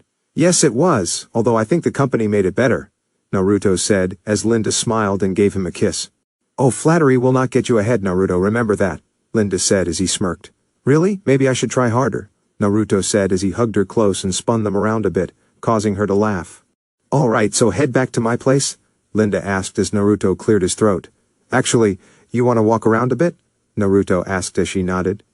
"Sure," she replied as they walked from the restaurant and began walking around the city. As they walked, Linda noticed that Naruto seemed to be preoccupied with something. "Naruto, is everything okay, huh?" Naruto asked. "You seem to be thinking about something pretty seriously," Linda said. "Yeah, sorry about that," Naruto said as he cleared his throat. "You're not going to propose, are you?" "I'm flattered, but we've only been dating a few months. I'd like to wait a little longer before I tie the knot," Linda said as Naruto coughed. "No, nothing like that. I'm not ready to get married, even to you," Naruto said as he realized what he said. "Not that I wouldn't love to be married to someone like you. You're amazing, and you'd make an amazing wife, but I think it's way too early for something like that. Not that I've been thinking of that at all. No way. What's going on? Where am I?" Naruto nervous rambles caused Linda to laugh her butt off. He saw her laughing and nervously exhaled. "Oh, very funny. I think I nearly had a heart attack," Naruto said as Linda wiped a tear from her eye. "Sorry, but making you feel uncomfortable and ramble like that is too good to pass up," Linda said. Geez, only you can make me like this, Naruto said as they kept walking. It's my superpower. Speaking of which, can you believe that we now have actual superheroes in the city, the Flash and Impulse? It's hard to believe that people like that exist, although it would explain a lot of the weird things that have been happening in the city, Linda said. You have no idea, Naruto said, as they walked past an alley. So what did you want to talk about? Linda asked. A lot, actually. The, things that have been going on recently after the holidays and my little trip I took a few days ago, Naruto said as Linda nodded. Your, little unexpected emergency, Linda said as Naruto nodded. Yeah, that. I was actually in Starling City helping some friends, Naruto said. Must be some friends if it was during the whole crisis with Brickwell, Linda said as Naruto nodded. Good friends, and actually part of what I want to tell you, Naruto said. Oh, isn't that cute? They heard as they turned to see two guys dressed in hoodies and jeans, and looked like they were up to no good. You two out for a little walk? Coming from someplace fancy, huh? He said, looking at their clothes. Yeah, dinner, Naruto said as he got in front of Linda. Oh, dinner. Well, you see, my friends and I haven't eaten yet. Maybe you could give us a few bucks so we could grab a meal, he said as Naruto turned his head and saw three other guys walk out of the alley and surround him and Linda. Or you could just hand over everything you've got to make it easier. Naruto, Linda said as Naruto put her arm in front of her, protecting her. Look guys, we don't want any trouble, just let us leave and we'll forget this happened, Naruto said. Oh, sounds like someone is scared.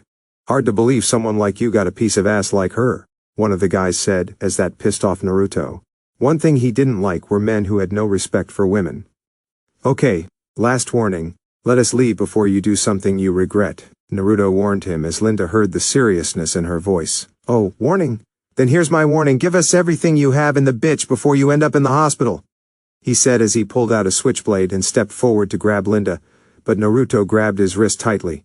Should have listened, Naruto said as he twisted the guy's wrist, breaking it and making him drop the knife. Naruto then punched him across the face and kicked him away as he moved Linda to the side and spin-kicked the two goons behind him. The fourth guy tackled Naruto, but Naruto kneed him in the gut and threw him to the ground as he stopped the knife from the fifth guy, kicked out his right leg and knocked him out with a punch to the face. The second and third guy charged at him as Naruto blocked their punches. Naruto parried and elbowed the third guy in the face before doing a leg sweep and then another spin kick and knocked the second guy out as the fourth charged Naruto, but Naruto grabbed his arm, punched him across the face and then bashed his head against a trash can. He stopped when he heard a gun click, and turned to see Linda being held by the first guy. He used his arm with the twisted wrist to hold Linda around the neck while he held a gun to her head with the other. Let her go, Naruto told him. Back the hell up, freak. Now give me everything you have or this bitch gets a bullet in the head, he said as Linda was freaking out. Naruto, she screamed as the guy tightened his grip.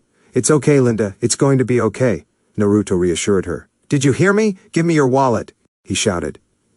Naruto tightened his fists as flickers of lightning began to course around his hands and in his eyes, reflecting his emotional state. Please stop, please stop, please stop, calm down, Linda said as she closed her eyes and tried to calm herself down. The lights on the street lamps began to flicker on and off, the parked cars on the street followed suit, and even the nearby buildings had their lights flickering. Do it now or I shoot, the guy shouted as he pointed his gun at Naruto. No, Linda shouted as her hands exploded in a burst of white light and produced a small shockwave that knocked the guy away and into a parked car. He hit the ground, knocked out from the impact as Naruto looked and saw Linda's hands were glowing white. No, no, no, not again. Linda began panicking as she tried to get it to stop, shaking her hands but the light wouldn't go away. Linda, Naruto shouted as Linda turned to him. Naruto, it won't go away, Linda shouted as the light got brighter, causing Naruto to close and shield his eyes from the light. It's okay, I'm here, Naruto said as he slowly walked forward. Just calm down. I can't, she shouted as the light kept shining so bright that she had to close her eyes. Just listen to my voice. Focus on that, nothing else, Naruto said as he slowly walked forward, holding one hand out to try and feel where he was going. Just listen to my voice. It's going to be okay. Okay, Linda said as she started to calm down a bit when she felt Naruto's hand grab her arm. It's okay, I'm here, Naruto said as the bright light began to dim. Naruto slowly opened his eyes and saw the white light lose its intensity before vanishing completely into Linda's hands. It's okay. Naruto held her close as she hugged him. Naruto looked around and saw the nearby lights were back to normal, guessing that whatever Linda was doing to them stopped. Linda broke away from the hug and looked at him. "I have something to tell you," she said as Naruto looked at her and smiled. Naruto super sped in front of Linda, tying up all of the muggers who attacked them near a lamppost, and then reappeared in front of her when he finished. "So, do I," Naruto told her. Naruto called the CCPD about their mugging as they left for Star Labs. They took the elevator to the Cortex and walked down the hall as Linda was amazed at what she was seeing. "This place is incredible. I can't believe it," Linda said as Naruto smiled. "Yep. Star Labs has that effect on people," Naruto said as they walked down the hallway. "And we can just walk in?" Linda asked. "Well, my parents helped found and build this place, so it give me a little leeway, and the guy who does run it now is practically family," Naruto said as they entered the Cortex and saw Dr. Wells, Caitlin, and Cisco waiting by the computers, along with some friends who act like family. "Oh, love you too, Naruto," Cisco said as Caitlin walked forward and hugged Linda. "It's good to see you again, Linda," she said as Linda smiled. "You too, Caitlin, Cisco," Linda said as Cisco waved. "Nice to see you again, Ms. Park. If Naruto brought you here, then I believe it's something that couldn't wait until morning?" Dr. Wells asked as Naruto nodded. "Yeah, sorry about that, but this kind of seemed urgent and something that you should know now," Naruto said as Dr. Wells pressed a button on the computer, showing street camera footage of Naruto, Linda, and the thugs that attacked them. It showed Naruto beating the snot out of them, Linda using her power to create a force wave of white light that then knocked out the camera. "You're lucky that Ms. Park destroyed the nearby cameras, or we'd be having a different conversation now," Dr. Wells said. "Right." Naruto nodded as Linda walked around the Cortex and saw Naruto's impulse suit. "I can't believe it. The weird times you'd vanish, the excuses, and what happened over the holidays, it's because of this," Linda said as Naruto walked over. "Yeah, Linda, look, I was going to tell you tonight, and I've wanted to tell you for a long time, but this secret was something that I couldn't tell anyone, but I felt that now was the right time," Naruto said as Linda nodded. "I know, and I'm not angry. You're not the only one who is keeping a secret. But why am I here now?" Linda asked. "Besides, telling you what I really am, I think we can help you control your powers," Naruto said. "Stopping and controlling metahumans is what we do best," Cisco said. "Metahumans?" Linda asked. "People who were affected by the particle accelerator explosion 2 years ago. I was struck by lightning and put in a coma, and when I woke up I could run fast, same thing with the Flash, and the other strange and bizarre incidents that have been going on." Each have walked over to the computer and brought up images and files on the metahumans they've stopped. Each of them were affected by the particle accelerator in some way, shape, or form and received powers. Unfortunately, none of them have been as altruistic or well-intentioned like Naruto here, Dr. Wells said. "Yeah, they've turned into straight supervillains," Cisco said. "And we've stopped them to keep the city safe," Caitlin said. "And if the particle accelerator affected you, we can help you control your power should something bad happen," Naruto told her. "How did you get your powers?" Caitlin asked. "It was 2 years ago, before I transferred to sports. I was working on a lead that someone sent into CCPN anonymously," Linda said. "What was the story?" Naruto asked. "The source said that 2 scientists were working on some kind of deadly experiment that needed to be stopped. They were scientists at Mercury Labs before their experiment, and lack of restraint got them fired, but they were going to continue their work. The source said that they worked out of an old abandoned warehouse in the industrial sector, off the grid. To be honest, the whole story seemed kind of out there, but it was worth checking out," Linda said. "Did the letter say who the scientists were?" Dr. Wells asked. "Yeah, Dr. Abner Croit and his assistant Marcus Daniels," Linda said as Cisco looked them up. "Got them. Dr. Abner Croit, Ph.D. in theoretical physics, applied physics, medical physics, atomic physics, pretty much every kind of physics as well as optics, worked at Mercury Labs with his assistant Marcus Daniels, who was a Hudson graduate on the way to get his Ph.D. in energy research," Cisco said. "Was?" Naruto asked. Daniels was Croit's assistant at Mercury Labs. In fact, he studied under Croit when he did a residency at Hudson, but when Croit was forced to leave Mercury Labs, Daniels dropped out of school," Cisco told them.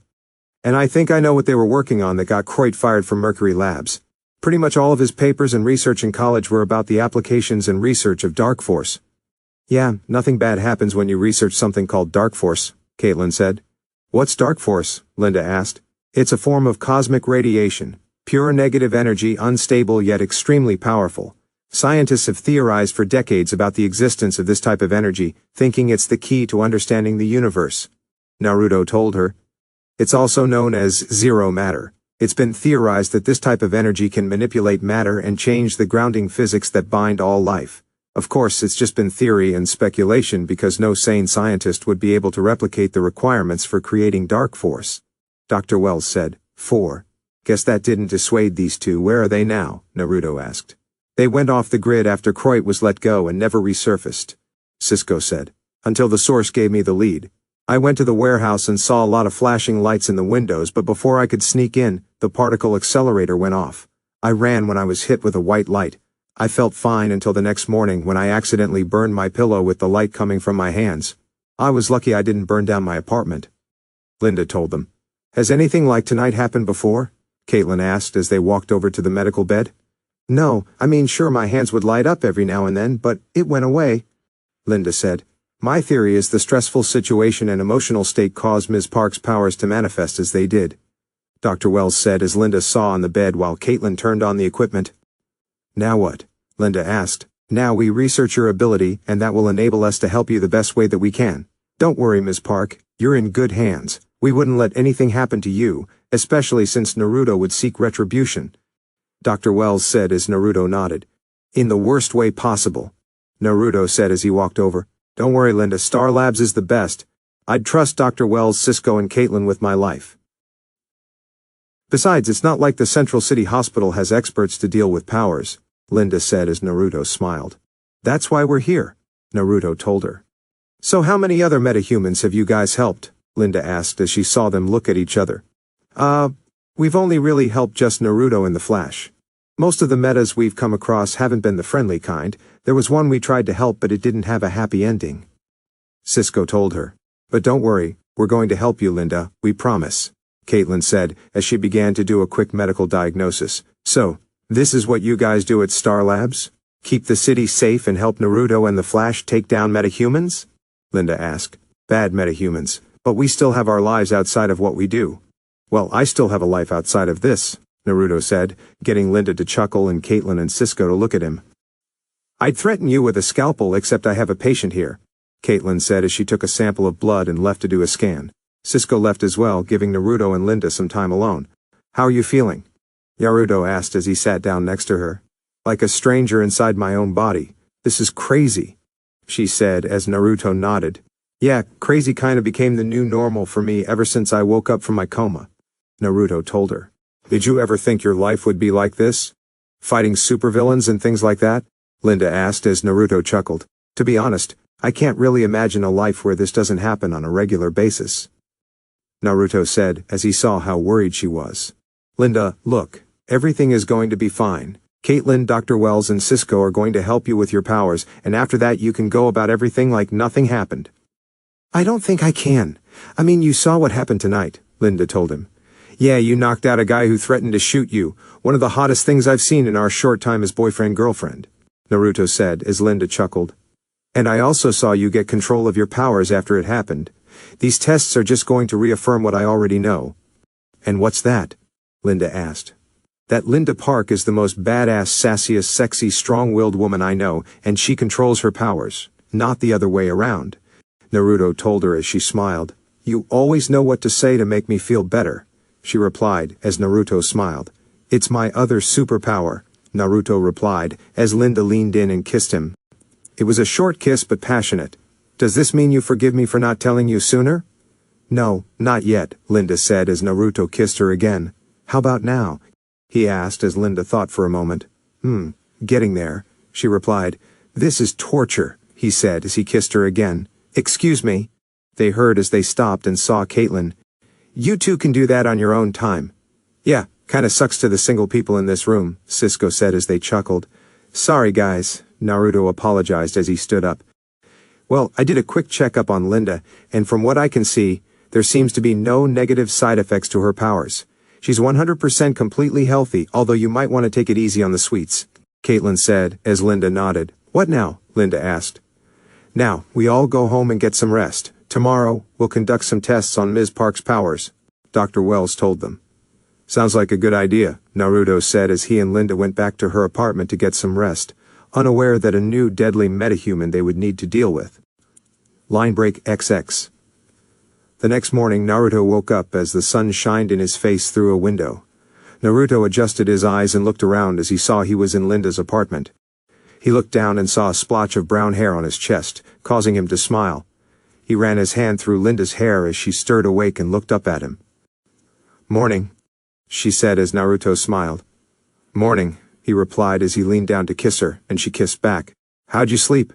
"You mean the 6 hours of sleep after our amazing romp?" Linda asked as Naruto chuckled. "The best sleep I've had in a long time. You've been holding out on me, haven't you?" "Well, I couldn't show you everything because I hadn't told you about my powers," Naruto said as Linda kissed his bare chest. "So, I'm guessing I can expect a repeat of last night?" Linda asked as Naruto chuckled. "Whenever you want," he replied as Linda kissed him. "Good, but not now. Not everyone has your stamina, Speedy," Linda joked as she sat up, moving the blanket off her body. "That's not sticking," Naruto said as Linda looked over her shoulder. "I don't know, I kinda like it, don't you?" she asked as she stood up and walked to the bathroom, giving Naruto a clear view of her rear. That's not fair. You know I'm not that strong-willed," Naruto said as Linda shut the door to the bathroom. Naruto checked his phone and saw it was around 7 a.m., so he super sped back to the shelter, took a quick shower, changed into clean jeans, a dark orange shirt, black button-up and jacket, and then super sped to Jitters to get some coffee. By the time Linda got out of the shower in her robe, she saw Naruto in the kitchen with 2 cups of coffee on the counter and the smell of bacon wafting in the room. "Hope bacon and eggs are okay. It's basic, but I can do good basic," Naruto said, as Linda walked over and took a piece of bacon and took a bite. "And it's good basic. You continue to amaze me, Naruto Namikaze," Linda said, as Naruto smiled. "Well, stick around, and if you can keep up you'll get used to it," Naruto said, as she took another bite of bacon. "I'm not leaving anytime soon. I like a challenge, and like I told you before, I hate taking things slow," she said as they shared a kiss when Naruto's phone went off. He took it out of his pocket and saw it was CCPD. "Hang on," Naruto said as he answered. "Yeah, got it. I'll be right there." "Police emergency?" Linda asked. 2 dead bodies were found near a bar on Hover Avenue. Barry and I are needed at the scene," Naruto said as he put his phone away and took a bite of bacon. "All right, you've got work and so do I. I've got that baseball piece to finish," Linda said as she took a sip of coffee. "All right, meet you at Star Labs later?" Naruto asked as she nodded. "See you there, Speedy," Linda said as Naruto grumbled. "You'll grow to love it." "No, I won't," he said as he gave her a quick kiss, grabbed his coffee and super sped to the CCPD. Naruto arrived in Barry's lab in a whoosh of air and grabbed a suitcase of equipment as he then super sped to the crime scene. He stopped in a nearby alley with no camera coverage and joined the civilian foot traffic on the sidewalk as he walked to the crime scene. He walked down the street and saw the squad cars and yellow tape set up, along with officers keeping curious pedestrians away. Naruto walked up as the officers told him to step back. "CSI," Naruto said, as he held up his intern badge and they let him through. Naruto walked into the crime scene and saw 2 dead bodies. Both were face down in the dirt with Joe and Eddie over them. "Joe, Naruto, hey, got 2 dead ones," Joe said as Naruto walked over. "Where's Barry?" Eddie asked. "He should be here in a sec. Barry's always been late since I've known him," Naruto said as Joe nodded. "And since I've known him, which says a lot." "Think you're okay with doing a preliminary report?" Joe asked, as Naruto nodded. "Sure thing," Naruto said as he put down his briefcase and opened it up. He put on a pair of gloves and began walking around the bodies, looking them over and as well as the crime scene. 2 dead men. First Vic is roughly 60 years of age, second Vic maybe early 30s, no sign of a struggle, and wallet, phones, and personal belongings were taken. Possibly a theft. Thief might have killed them after he got what he needed, Joe said. "Who called it in?" Naruto asked as he knelt down and checked the skin on the victims. "A morning jogger on his run. He flagged down a patrol officer," Eddie said. "We think this happened last night. No street cameras here, and without any it's going to take some time to figure out what happened," Joe told him.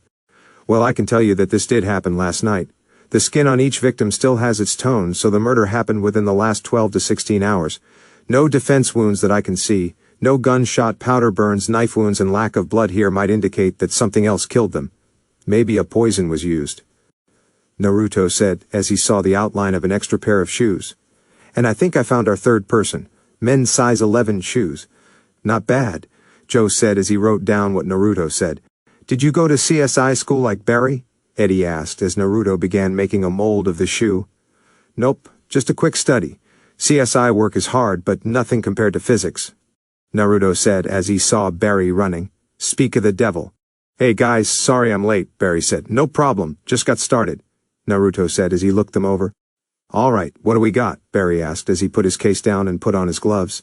2 dead men. No ID and no visible sign of death, no blood splatter or other obvious signs of attack, Naruto said as Barry nodded as he turned over the younger victim, and they saw he was a 30-year-old Caucasian wearing casual clothes. You're right. No visible signs of attack, no signs of a struggle. He didn't know what was happening until it was too late, Barry said as he looked over the body and saw some stress fractures and impressions on the left wrist. Hang on. Barry lifted the wrist as Naruto knelt next to him and saw the stress fractures and impressions. Stress fractures. Maybe his wrist was grabbed. No signs of electricity burns, so it's not death by taser, Barry said as he turned the wrist and Naruto saw the faint glimmer. Wait, Naruto said as he turned the wrist, and they saw the faint glimmer of oil on the victim's arm, the oil from a fingerprint. Fingerprint, maybe by our attacker, Barry said as he grabbed some equipment and took a fingerprint copy off the body. We'll run it through the system, maybe we'll get a match. Based on the lack of physical evidence, we'll need that, Naruto said, as he turned over the other victim and recognized him from last night. Wait a minute, I know this guy. You do? Barry asked. Yeah, Dr. Abner Croit, former employee of Mercury Labs, Naruto said as Barry looked over for any kind of evidence. How did you know that? Barry asked. A long story I'll explain later when we're in private company, Naruto said as Barry nodded as they had the coroner come over and bag the bodies. They went back to the CCPD and sifted through the evidence in Barry's lab to figure out what happened, but they got nothing. The shoe print was too common to narrow down, and the fingerprint wasn't in the system. They kept working on stuff when Joe walked in. Hey guys, we've got IDs on our 2 victims. Younger one is Alexander Reynolds, engineer at Mercury Labs. The older one is Dr. Abner Croit, former employee at Mercury before he was forced to leave, Joe said as he handed them the 2 files. How'd you figure this out? Barry asked. Their photos have been in scientific magazine circulations for years. We ran their photos through the database and got a match. No criminal records for either of them, Joe said as Naruto looked them over. You were right. How did you know this guy? Barry asked Naruto. It's best if we talk about this at Star Labs. Meet me there, I've got someone to pick up, Naruto said as they nodded. Naruto super sped to the shelter and then into the alley near Central City Picture News. Naruto walked into the news building with Kurama on his shoulder as he saw people busy at work to get out the next issue and stories. He saw people giving him weird looks, but he paid them no attention as he saw Linda at her desk. She saw him and waved as she handed her complete story to the editor and grabbed her coat and bag. Hey there, Linda said as she walked over, and instead of hugging Naruto, she picked up Kurama and began coddling him, which made the fox more than happy. And hey to you too, Naruto. Haha, very funny, Naruto replied as she kissed her cheek. So, ready to head to Star Labs? Yeah, Linda said as they walked out of the CCPN and into the nearby alley. Take a deep breath and try not to move, Naruto said as Linda held Kurama close to her chest. Naruto held her around the waist and super sped them to Star Labs. Caitlin, Cisco, and Dr. Wells were in the cortex when a whoosh of air rushed past them, knocking papers in the air, and they saw Naruto and Linda appear. Kurama jumped out of her arms and shook his fur to readjust himself from the discomfort of moving so fast as Linda wobbled a bit. Wow, I've got to get used to that, Linda said as Caitlin picked up some of the scattered papers. Felicity was right about paperweights, Caitlin said as Cisco nodded. Sorry guys, Naruto said. It's quite all right, we've grown accustomed to it. Now, shall we get started? Dr. Wells said, as they moved to one of the spare labs in the building where they had set up all kind of equipment to test and analyze Linda's powers. Linda stood in the testing room having taken off her jacket and in a Star Labs t-shirt. Caitlin was there, putting monitor nodes on her arms and chest, while Dr. Wells, Cisco, Naruto, and Kurama were in the observation room. So, what's this for? Linda asked. The nodes will let us monitor your vitals while we test your powers. Our computers will then record everything, and from there we'll understand exactly what you can do, Caitlin said as Linda nodded. Caitlin then walked into the observation room as they turned on their computers.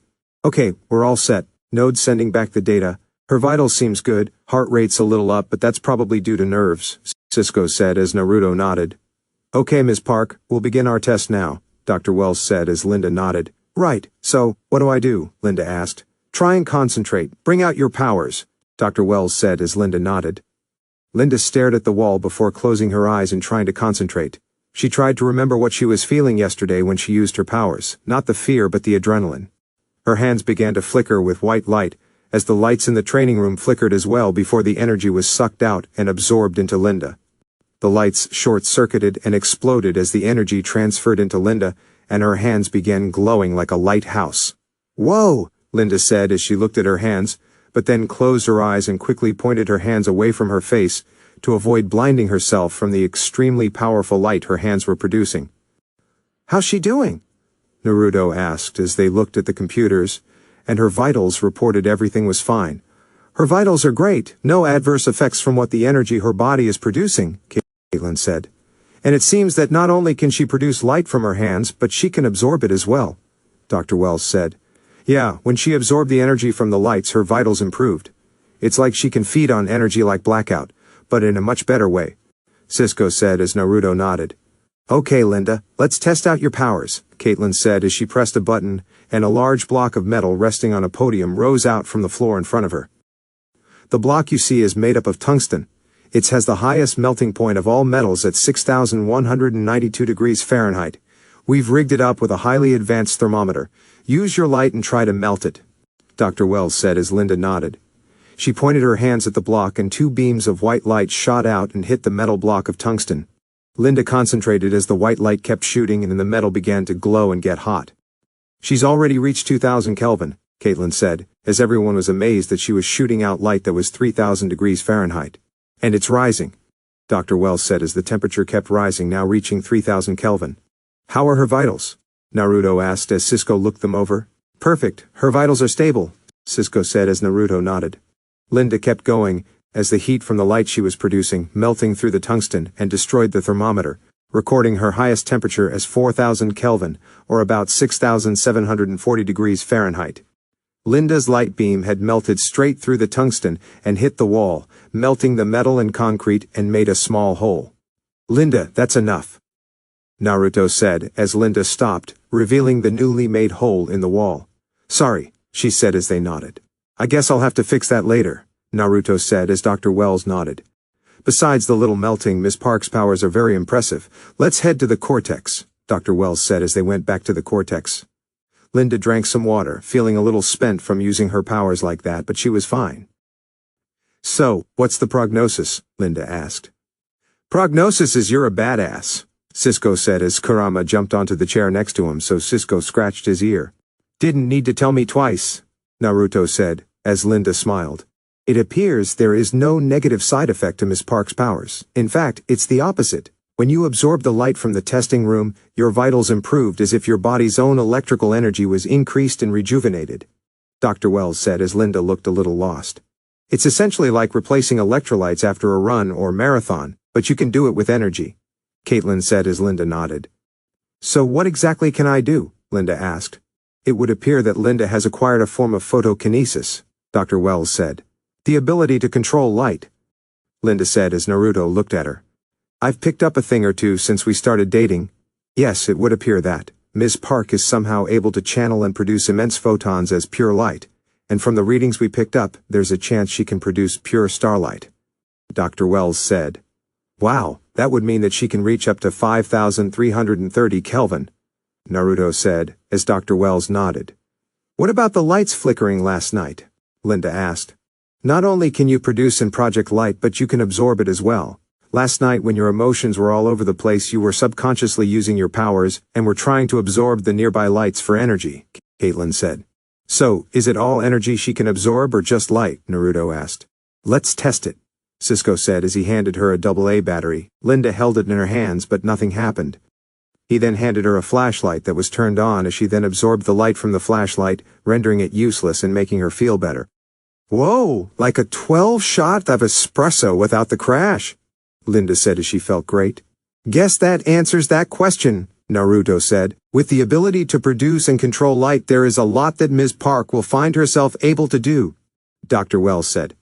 Awesome. Now we just need to get you a uniform and a name. I'm kind of partial to Dr. Light, Cisco said. Cisco, I'm not a doctor, Linda said. Semantics, Cisco replied. Yeah, and Linda's not getting a uniform or a name or a mannequin next to mine unless it's what she wants, Naruto said as Cisco nodded. Really? Linda asked. Yeah, look, this whole thing was to tell you about me, who I really am and what I do. After learning about you, you're more than welcome to come to Star Labs and we can help you with your powers, but don't feel that you're obligated to do what I do. I don't want you to put yourself in danger, Naruto told her, as Linda smiled. That almost sounded like you trying to tell me what to do, Linda said in a curious tone. I'm not, I just want to keep you safe. It's dangerous what I do, Naruto said as Linda smiled.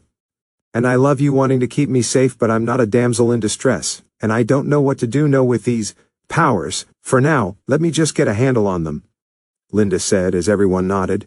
That's a good idea, Caitlin said as they heard footsteps and saw Barry walk in. Hey guys, hey Linda, Barry said with a wave as Naruto smiled.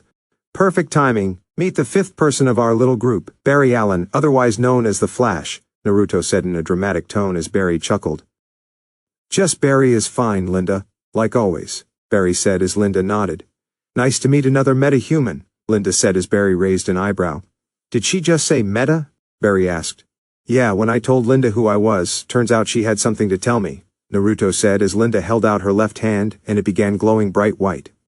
Ah, so I guess everything's all okay here then, Barry said as everyone nodded. Good, because we're getting nowhere on the case. Joe tried to find us more leads, but nothing panned out. Now's a good time to tell me how you knew our dead guy.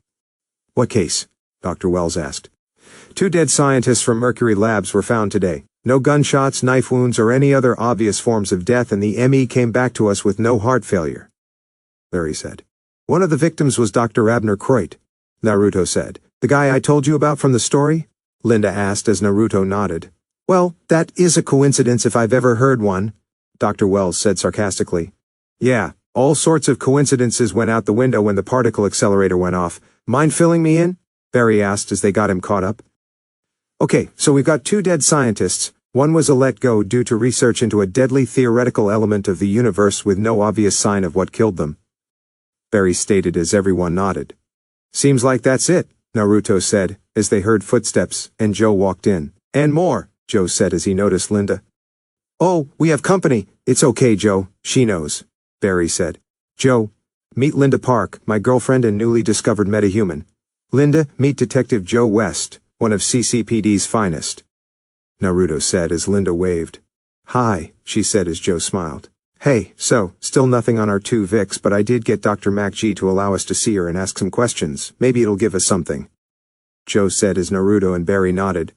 Alright, I'll see you later, Naruto said as he kissed Linda goodbye. Line break XX. Barry, Naruto, and Joe arrived at Mercury Labs and waited in the lobby by the reception desk until they were escorted to Dr. MacG's lab. Naruto looked around, seeing everyone in lab coats, and it kind of reminded him of when he would visit his parents at Star Labs when he was younger. Detective, the receptionist called. Dr. MacG is ready for you. Please follow our security. Thank you, Joe said as they followed the security guard up to Dr. MacG's office. Gentlemen, sorry for the wait, we've been extremely busy around here, Dr. MacG said. No problem, thank you for taking the time to see us, Joe said. Naruto, good to see you again. I see you have joined law enforcement, Dr. MacG said as Naruto chuckled. Just trying to help people. But don't worry, I haven't given up on science, Naruto said as she nodded. So, what can I help you with, gentlemen? Have you found my stolen tachyon prototype, or are you here to blackmail me for another? She asked as Naruto raised an eyebrow. Do you have another? Naruto asked as Joe cleared his throat. We're here about one of your employees, Alexander Reynolds, Joe said. Yes, one of our finest engineers. Is something wrong? Dr. MacG asked. He was found dead, Barry said as Dr. MacG was surprised. Dead? Good Lord, what happened? She asked. We were hoping you could help us with that. What can you tell us about Mr. Reynolds? Joe asked. Well, he's always been a loyal and steadfast employee. I can have his records and personnel files sent over, Dr. MacG said as Joe nodded. Thank you. Have you noticed any odd behavior or unusual activity recently? Joe asked. No, nothing of the sorts, but I can't speak for every one of my employees. I would speak to some of Reynolds' co-workers in the engineering lab. I can have you escorted later, Dr. MacG said as they nodded. Dr. MacG, do you know this man as well? Barry asked, showing her a photo of Abner Croit. Yes, Dr. Croit, he was a former employee of mine. Don't tell me he's a suspect? Dr. MacG asked. No, he was found dead with Mr. Reynolds, Naruto said as Dr. MacG froze for a second before sitting down. How well did you know Dr. Croit? Very well. We've been colleagues and friends for a long time. It was sad to have to see him go. Dr. MacG said. Go? I thought you terminated him, Naruto said. It was a little of both, to be honest. Abner and I have known each other for years, and he was one of my first hires when I started Mercury Labs. He's contributed to a lot of our breakthroughs. Dr. MacG said. So why did you terminate him? If Dr. Croit was as big of a contribution, what happened? Barry asked. The problem wasn't Abner but of an assistant he brought on, Marcus Daniels. Daniels was a very gifted scientist, but he was eccentric to say the least. He was obsessed with trying to recreate Dark Force. Dr. MacG said. Cosmic radiation, Barry said as Dr. MacG nodded. Yes, Daniels had studied under Abner for a long time. Abner treated him like a son and shared his ambition, and when Abner came to me to get Daniels as his assistant, his drive only intensified. He began spending every waking moment to try and create Dark Force, even used some of our funds to build a reactor that would create a reaction, and it nearly destroyed the building and the city had Abner not stopped him. Dr. MacG told them. So why didn't you just let Daniels go? Joe asked. The various safety concerns and violations couldn't be overlooked. Abner was an honorable and loyal friend, and he felt responsible. He was the one who petitioned Daniels to be his assistant, and he felt that he was partially responsible for what transpired. I tried to talk him out of it, but he made his mind. Dr. MacG said in a somber tone, remembering what happened. Abner was a good friend, and I offered to help him however I could. A larger pension and recommendations to any other kind of job he could get. And Daniels? Naruto asked. Well, when Daniels was let go, some colorful language was spewed out, and he said he'd prove how wrong I was about Dark Force, but since I haven't heard anything since, I doubt he's been successful. Dr. MacG said. I wouldn't be so sure about that, Joe whispered to himself. Do you happen to have an address for the two? Barry asked as Dr. MacG gave them all the relevant information. They talked to some of the co-workers of Abner and Daniels, and they pretty much said the same thing of Abner being nice and professional while Daniels was isolated, driven, and a loner. Daniels nearly killed them by creating a Dark Force experiment, and when he was let go, he vowed to prove them all wrong. Alex Reynolds, the engineer, was someone that Abner worked closely with in his projects, and they were friends. After heading to Mercury Labs, they went to Croit's apartment flat to find some clues as to who attacked them. They entered to see it was plain and messy, not in the sense that someone broke in, but that Croit never really picked up after himself. Damn, this place is a mess, Joe said. Yep, true sign of a genius is that they're slobs, Naruto joked as he looked around and found some old awards Croit got when he was younger. This mess will make it hard to find out if anything is missing, Joe said as Barry looked around and saw some of Croit's papers and calculations on Dark Force creation. It looks like Croit was still working on Dark Force creation. He might have been on something. It seems he was getting close, Barry said. That both confuses and terrifies me, Joe said as he looked around. Rightly so, Naruto said as he picked up an old photo of Croit with his co-workers at Mercury Labs. Hey, here's Reynolds. If both Croit and Reynolds were killed, my gut tells me that Daniels may have been behind it, Joe said. But if Daniels looked up to Croit like a father, why kill him? Naruto asked. Maybe it was an accident, Joe replied.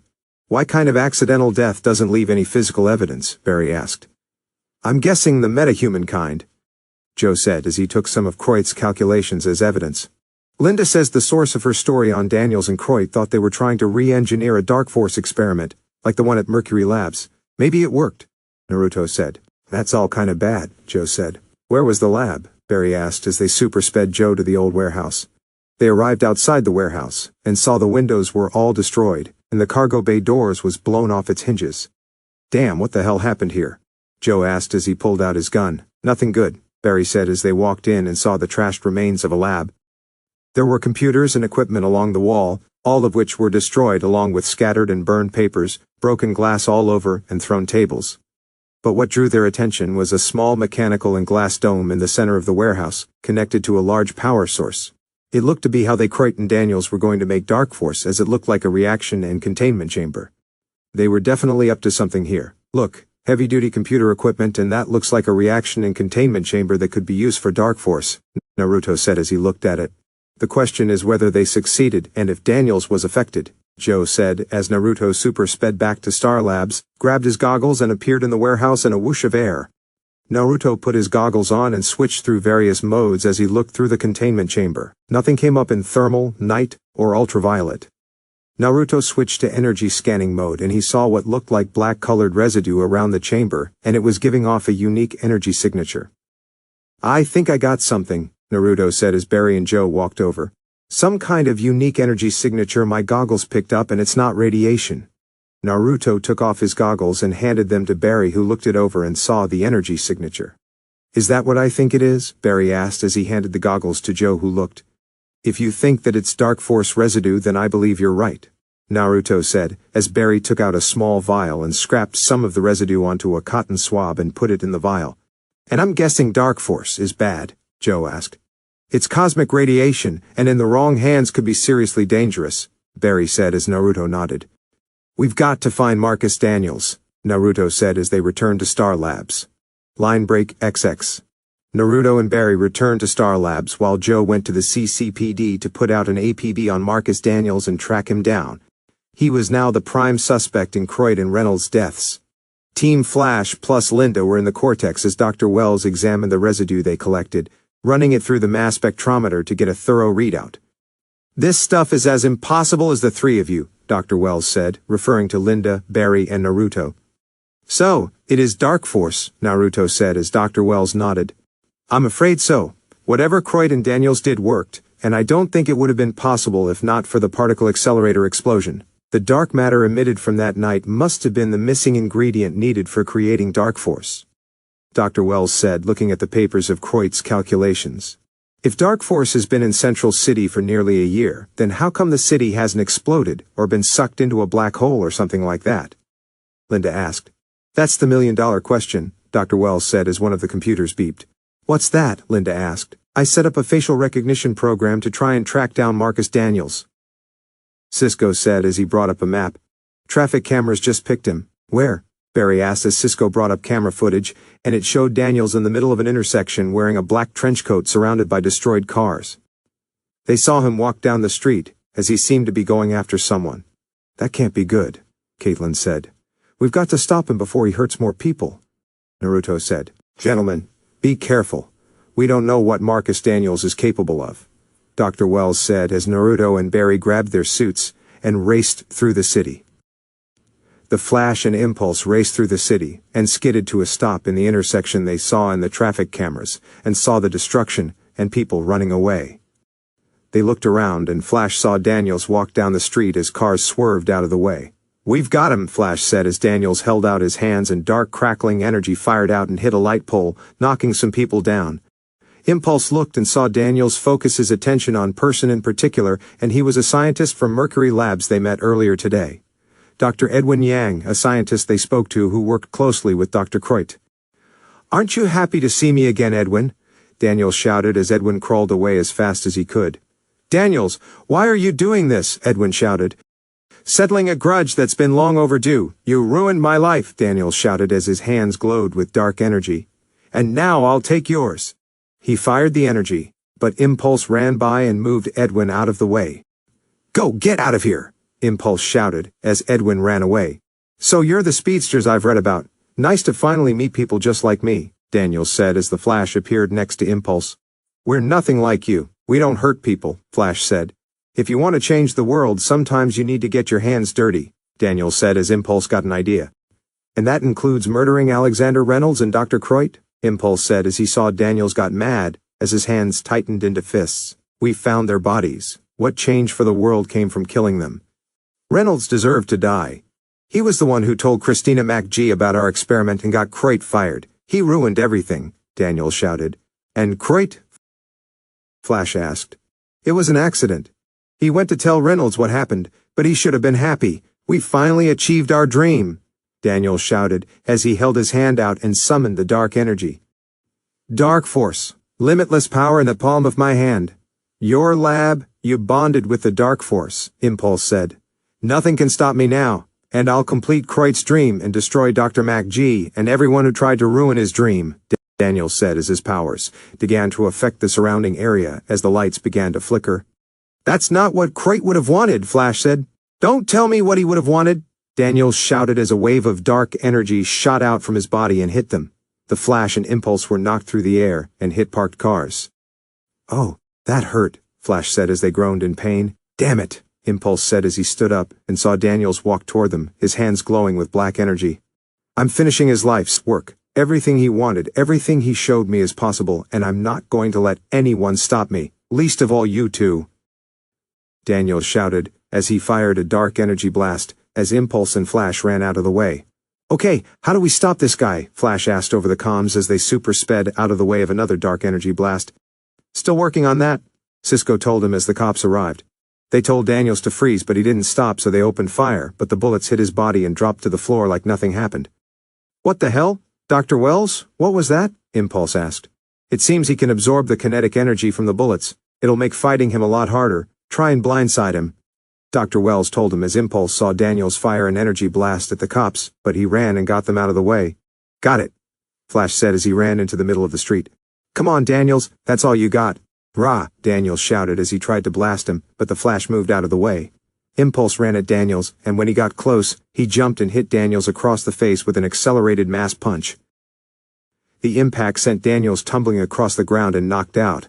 Guess Dark Force isn't that strong, Impulse said as he walked over to Daniels' body and pulled him up to take him to Star Labs when Daniels grabbed his arm. Daniels looked up at Impulse with his eyes glowing black and no bruise or cut at all.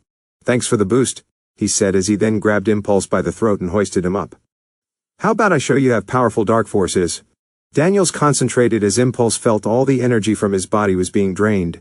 His skin began to lose its color, and all the electricity his body produced was being sucked into Daniels, and it made him feel stronger.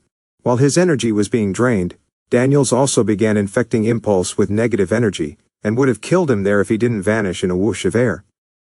Damn it, Daniels said as he quickly left the scene. Barry appeared back in Star Labs carrying Naruto, who was barely conscious. Guys, Barry shouted as Cisco helped him, and they put Naruto onto a gurney. Caitlin ran over and took off the top part of his suit as Cisco connected medical nodes to Naruto's chest. What's happening? Dr. Wells asked as they saw Naruto's pulse was dangerously low and his skin was really pale. He's lost a lot of his body's bioelectricity. His pulse is really weak and I'm barely getting a heartbeat, Caitlin said as she connected N4 to his arm. Guys, look, Linda said as they saw the what looked like a black splotch around his neck where Daniels grabbed him. It wasn't just on his skin, as it was now coursing through his veins like a visible poison. What's it? Barry asked as Naruto's vitals began to get worse. I don't know, but whatever it is, it's killing him, Caitlin said as she saw his vitals drop. Daniels, it must be some kind of poison he infected Naruto with, Dr. Wells said. Well, we can cure him, right? I mean, we're at Star Labs, Linda said. Can we even cure Dark Force infection? Cisco asked. Tsunade, Barry, get Tsunade, she healed you, maybe she can heal Naruto, Caitlin said as Barry nodded and super sped away. He appeared in a second with Tsunade, who looked confused. What was that? Tsunade asked as she saw Naruto. Naruto, what happened? New metahuman, he drained Naruto of his bioelectricity and infected him with some kind of virus, Dr. Wells said. Can you heal him? Linda asked. I can try, Tsunade said as she walked over and placed her hands on Naruto's chest. She concentrated as her hands glowed green, and her bioenergy began healing Naruto, and his vitals improved. She kept healing him as his pulse began to go back to normal, but the infection wasn't going away. Tsunade kept up her healing, but after a minute, the fatigue began to set in and she stopped as she nearly collapsed to her feet had Barry not caught her. Easy, Barry said as he helped her to a chair. They looked and saw that Naruto's pulse improved but dropped again as the infection kept spreading and was now reaching his heart. It didn't do anything. We need to get rid of this infection if we want to help him, Caitlin said. Okay, but how? I mean, we don't exactly know what we're dealing with, Cisco told her. I have an idea. It's a little crazy but might work, Dr. Wells said. Well, good, because crazy might be what we need, Tsunade replied. It involves Ms. Park, Dr. Wells said as Linda looked at him. What can I do? She asked. I believe that the night you got your powers when you were trying to find out your story, your powers might be able to purge the infection. If Daniels infected Naruto with Dark Force, then the only way to purge it could be by exposing it to pure light. Dr. Wells said, Pure light can cancel dark, Cisco said. But Linda's light reaches temperature up to 4,000 Kelvin. That could kill him, Caitlin said. Not if she concentrates on the infected area, Dr. Wells replied. I just found out how to use my powers. I don't know if I can do something like that, Linda said. You can, I believe you can, and so does Naruto, Dr. Wells said as he rolled up to her. Ms. Park, everything I've seen about you and what Naruto has told me only proves that I know you can do this. Your powers are yours to control, not the other way around. Naruto needs you right now, Ms. Park. You can do this. Linda looked at Naruto as she walked over and stood by his side. She placed her hands on his chest and concentrated. Her hands began glowing as Naruto hissed in pain. Hold him down, Dr. Wells said as Barry, Cisco, and Caitlin held him down to the gurney. Sorry, Naruto, but this could save you. Linda focused as her light began to enter Naruto's body and purged the dark force infection, causing it to recede. She kept up her light as the infection was purged from Naruto's system. That's enough, Dr. Wells said as Linda stopped, and Naruto stopped thrashing. Naruto, can you hear me? Linda asked, as Naruto opened his eyes. How are you feeling? Like someone put a campfire on my chest, Naruto said, causing her to chuckle as Barry helped him sit up. What happened? Where's Daniels? He's gone. He hit you with some kind of dark force infection. You'd be dead now if it wasn't for Linda, Barry said as Naruto looked at her. I thought Dr. Wells told you to be careful, Linda told him. Comes with the job, thank you, Naruto said as Linda kissed him and helped him up. So, now we know that Marcus Daniels is in fact a meta with the ability to control dark force, Cisco said as they moved to the cortex. And he's the one who killed Reynolds and Crate, Naruto said. But why would he kill Crate as he was like a father to him? Caitlin asked. I don't think he meant to. Daniels said that Crate went to Reynolds to tell him what happened. My guess is that he realized that Daniels was too dangerous, and he needed help, Naruto said. That would match up with what Dr. MacG told us. He felt responsible for what happened and tried to fix it, Barry said. You're right about that. I hacked into Reynolds' phone and it turns out there were numerous calls from a payphone near where their bodies were found. The calls started a month after Croit was let go and continued after the particle accelerator exploded, Cisco said. Reynolds probably sent the letter to Linda about what they were trying to do in case something bad happened, Caitlin said. Well, something bad did happen. Now we've got a crazy guy out there with the powers of cosmic radiation and we don't know what he wants, Cisco said. What he wants is revenge. He feels that everyone at Mercury Labs is responsible for firing him and ruining his life. He thinks that he's carrying on Croit's legacy by taking out the people who didn't believe him, and he has the powers to do it. He can kill just by touching people. I think that's what he was trying to do to me, Naruto said. Mr. Daniels appears to be able to absorb all types of energy. He absorbed the kinetic energy from the bullets, thus rendering them useless. And since the body runs on electrical impulses, he can absorb bioelectricity as well, Dr. Wells said. So he went to kill Reynolds, and when Croit was there, he touched him and killed him by accident, Barry said. And thus began the trip to Crazy Town, Cisco said.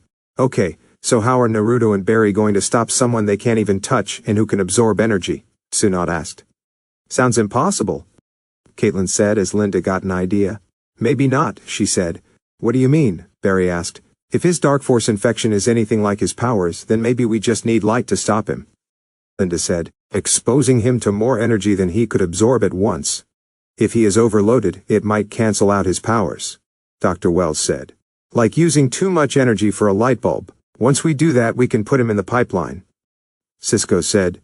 Okay, so how are we going to expose him to that kind of light? Maybe we could rig up some kind of light projector, Naruto said. I'll do it, Linda said as they looked at her. If my powers stop the virus, I can stop him.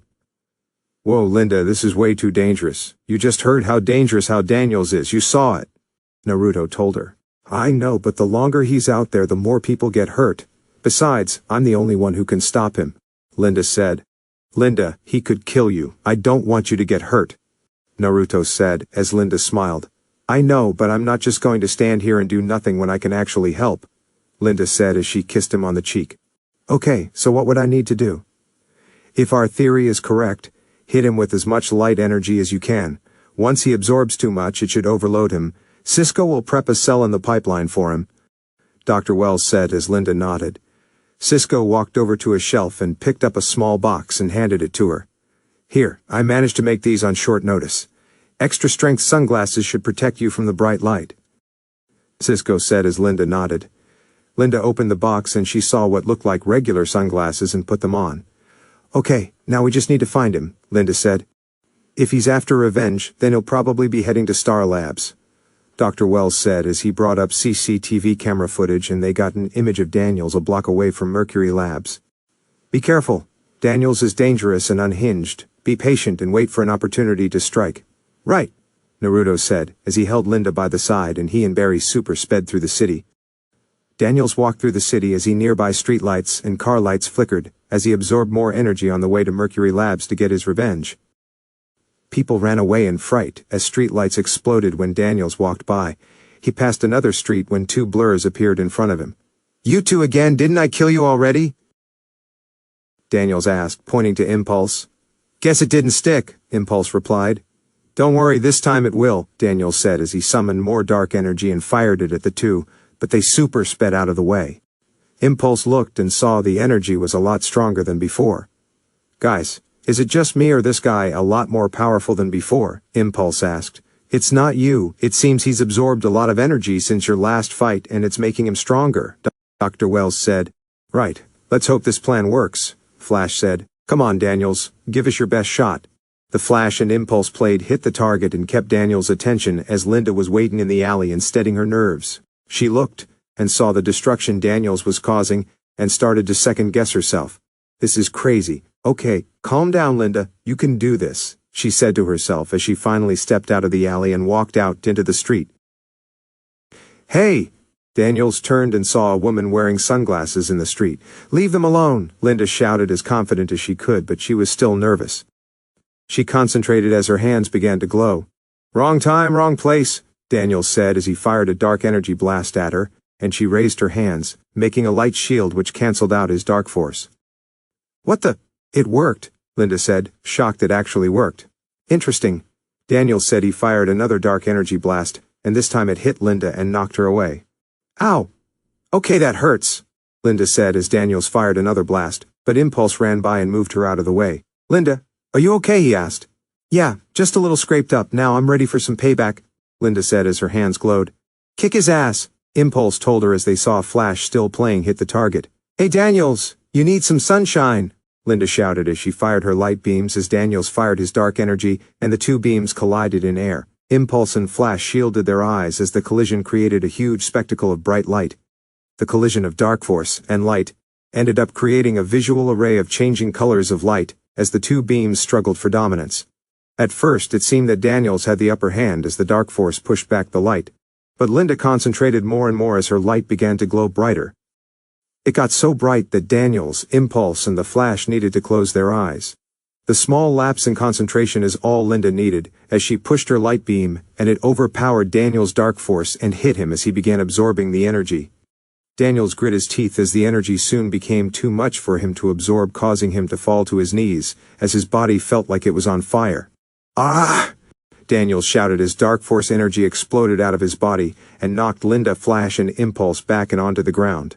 Ah, still hurts, Linda said as Impulse ran over and helped her up. Hey, you okay? He asked as she nodded. Yeah, I'm good, Linda replied. You were amazing, Impulse said as Flash walked over. Yeah, nicely done, Flash said as they turned and saw Daniels was lying in the street unconscious. Impulse walked over to check his pulse and got one. He's alive, just knocked out. Guess the energy was too much for him, Impulse said. He really needed to get some sunshine, Linda said as Impulse and Flash chuckled.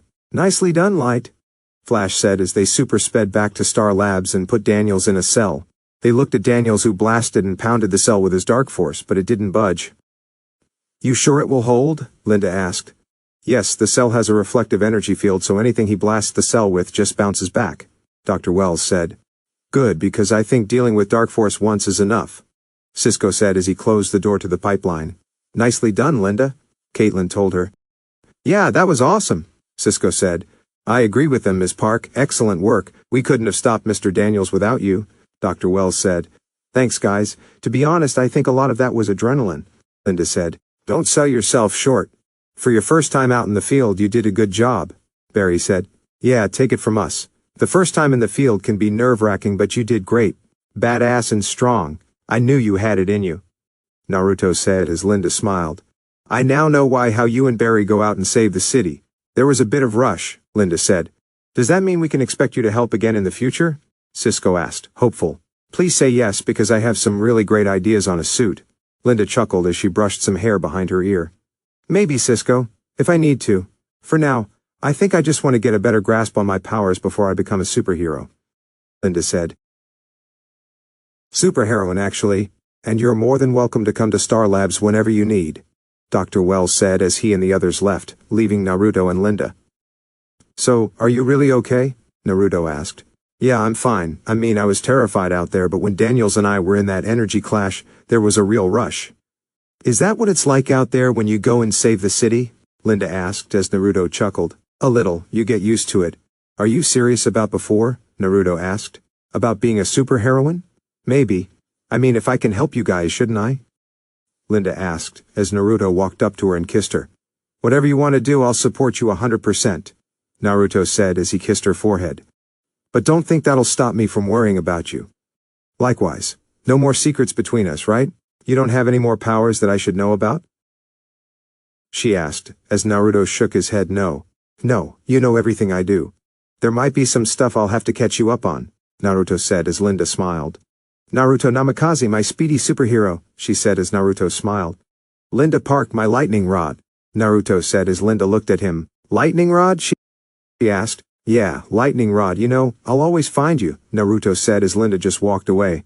"You don't like that. How about my lighthouse?" "Try again, Speedy," she said, as Naruto walked after her. "Okay, how about furnace of my heart?" Naruto asked as she shook her head. "I'm not that great with the nickname thing, that's more Cisco's skill." And guys, this is the end. I hope you guys enjoyed it well. Until next time, peace.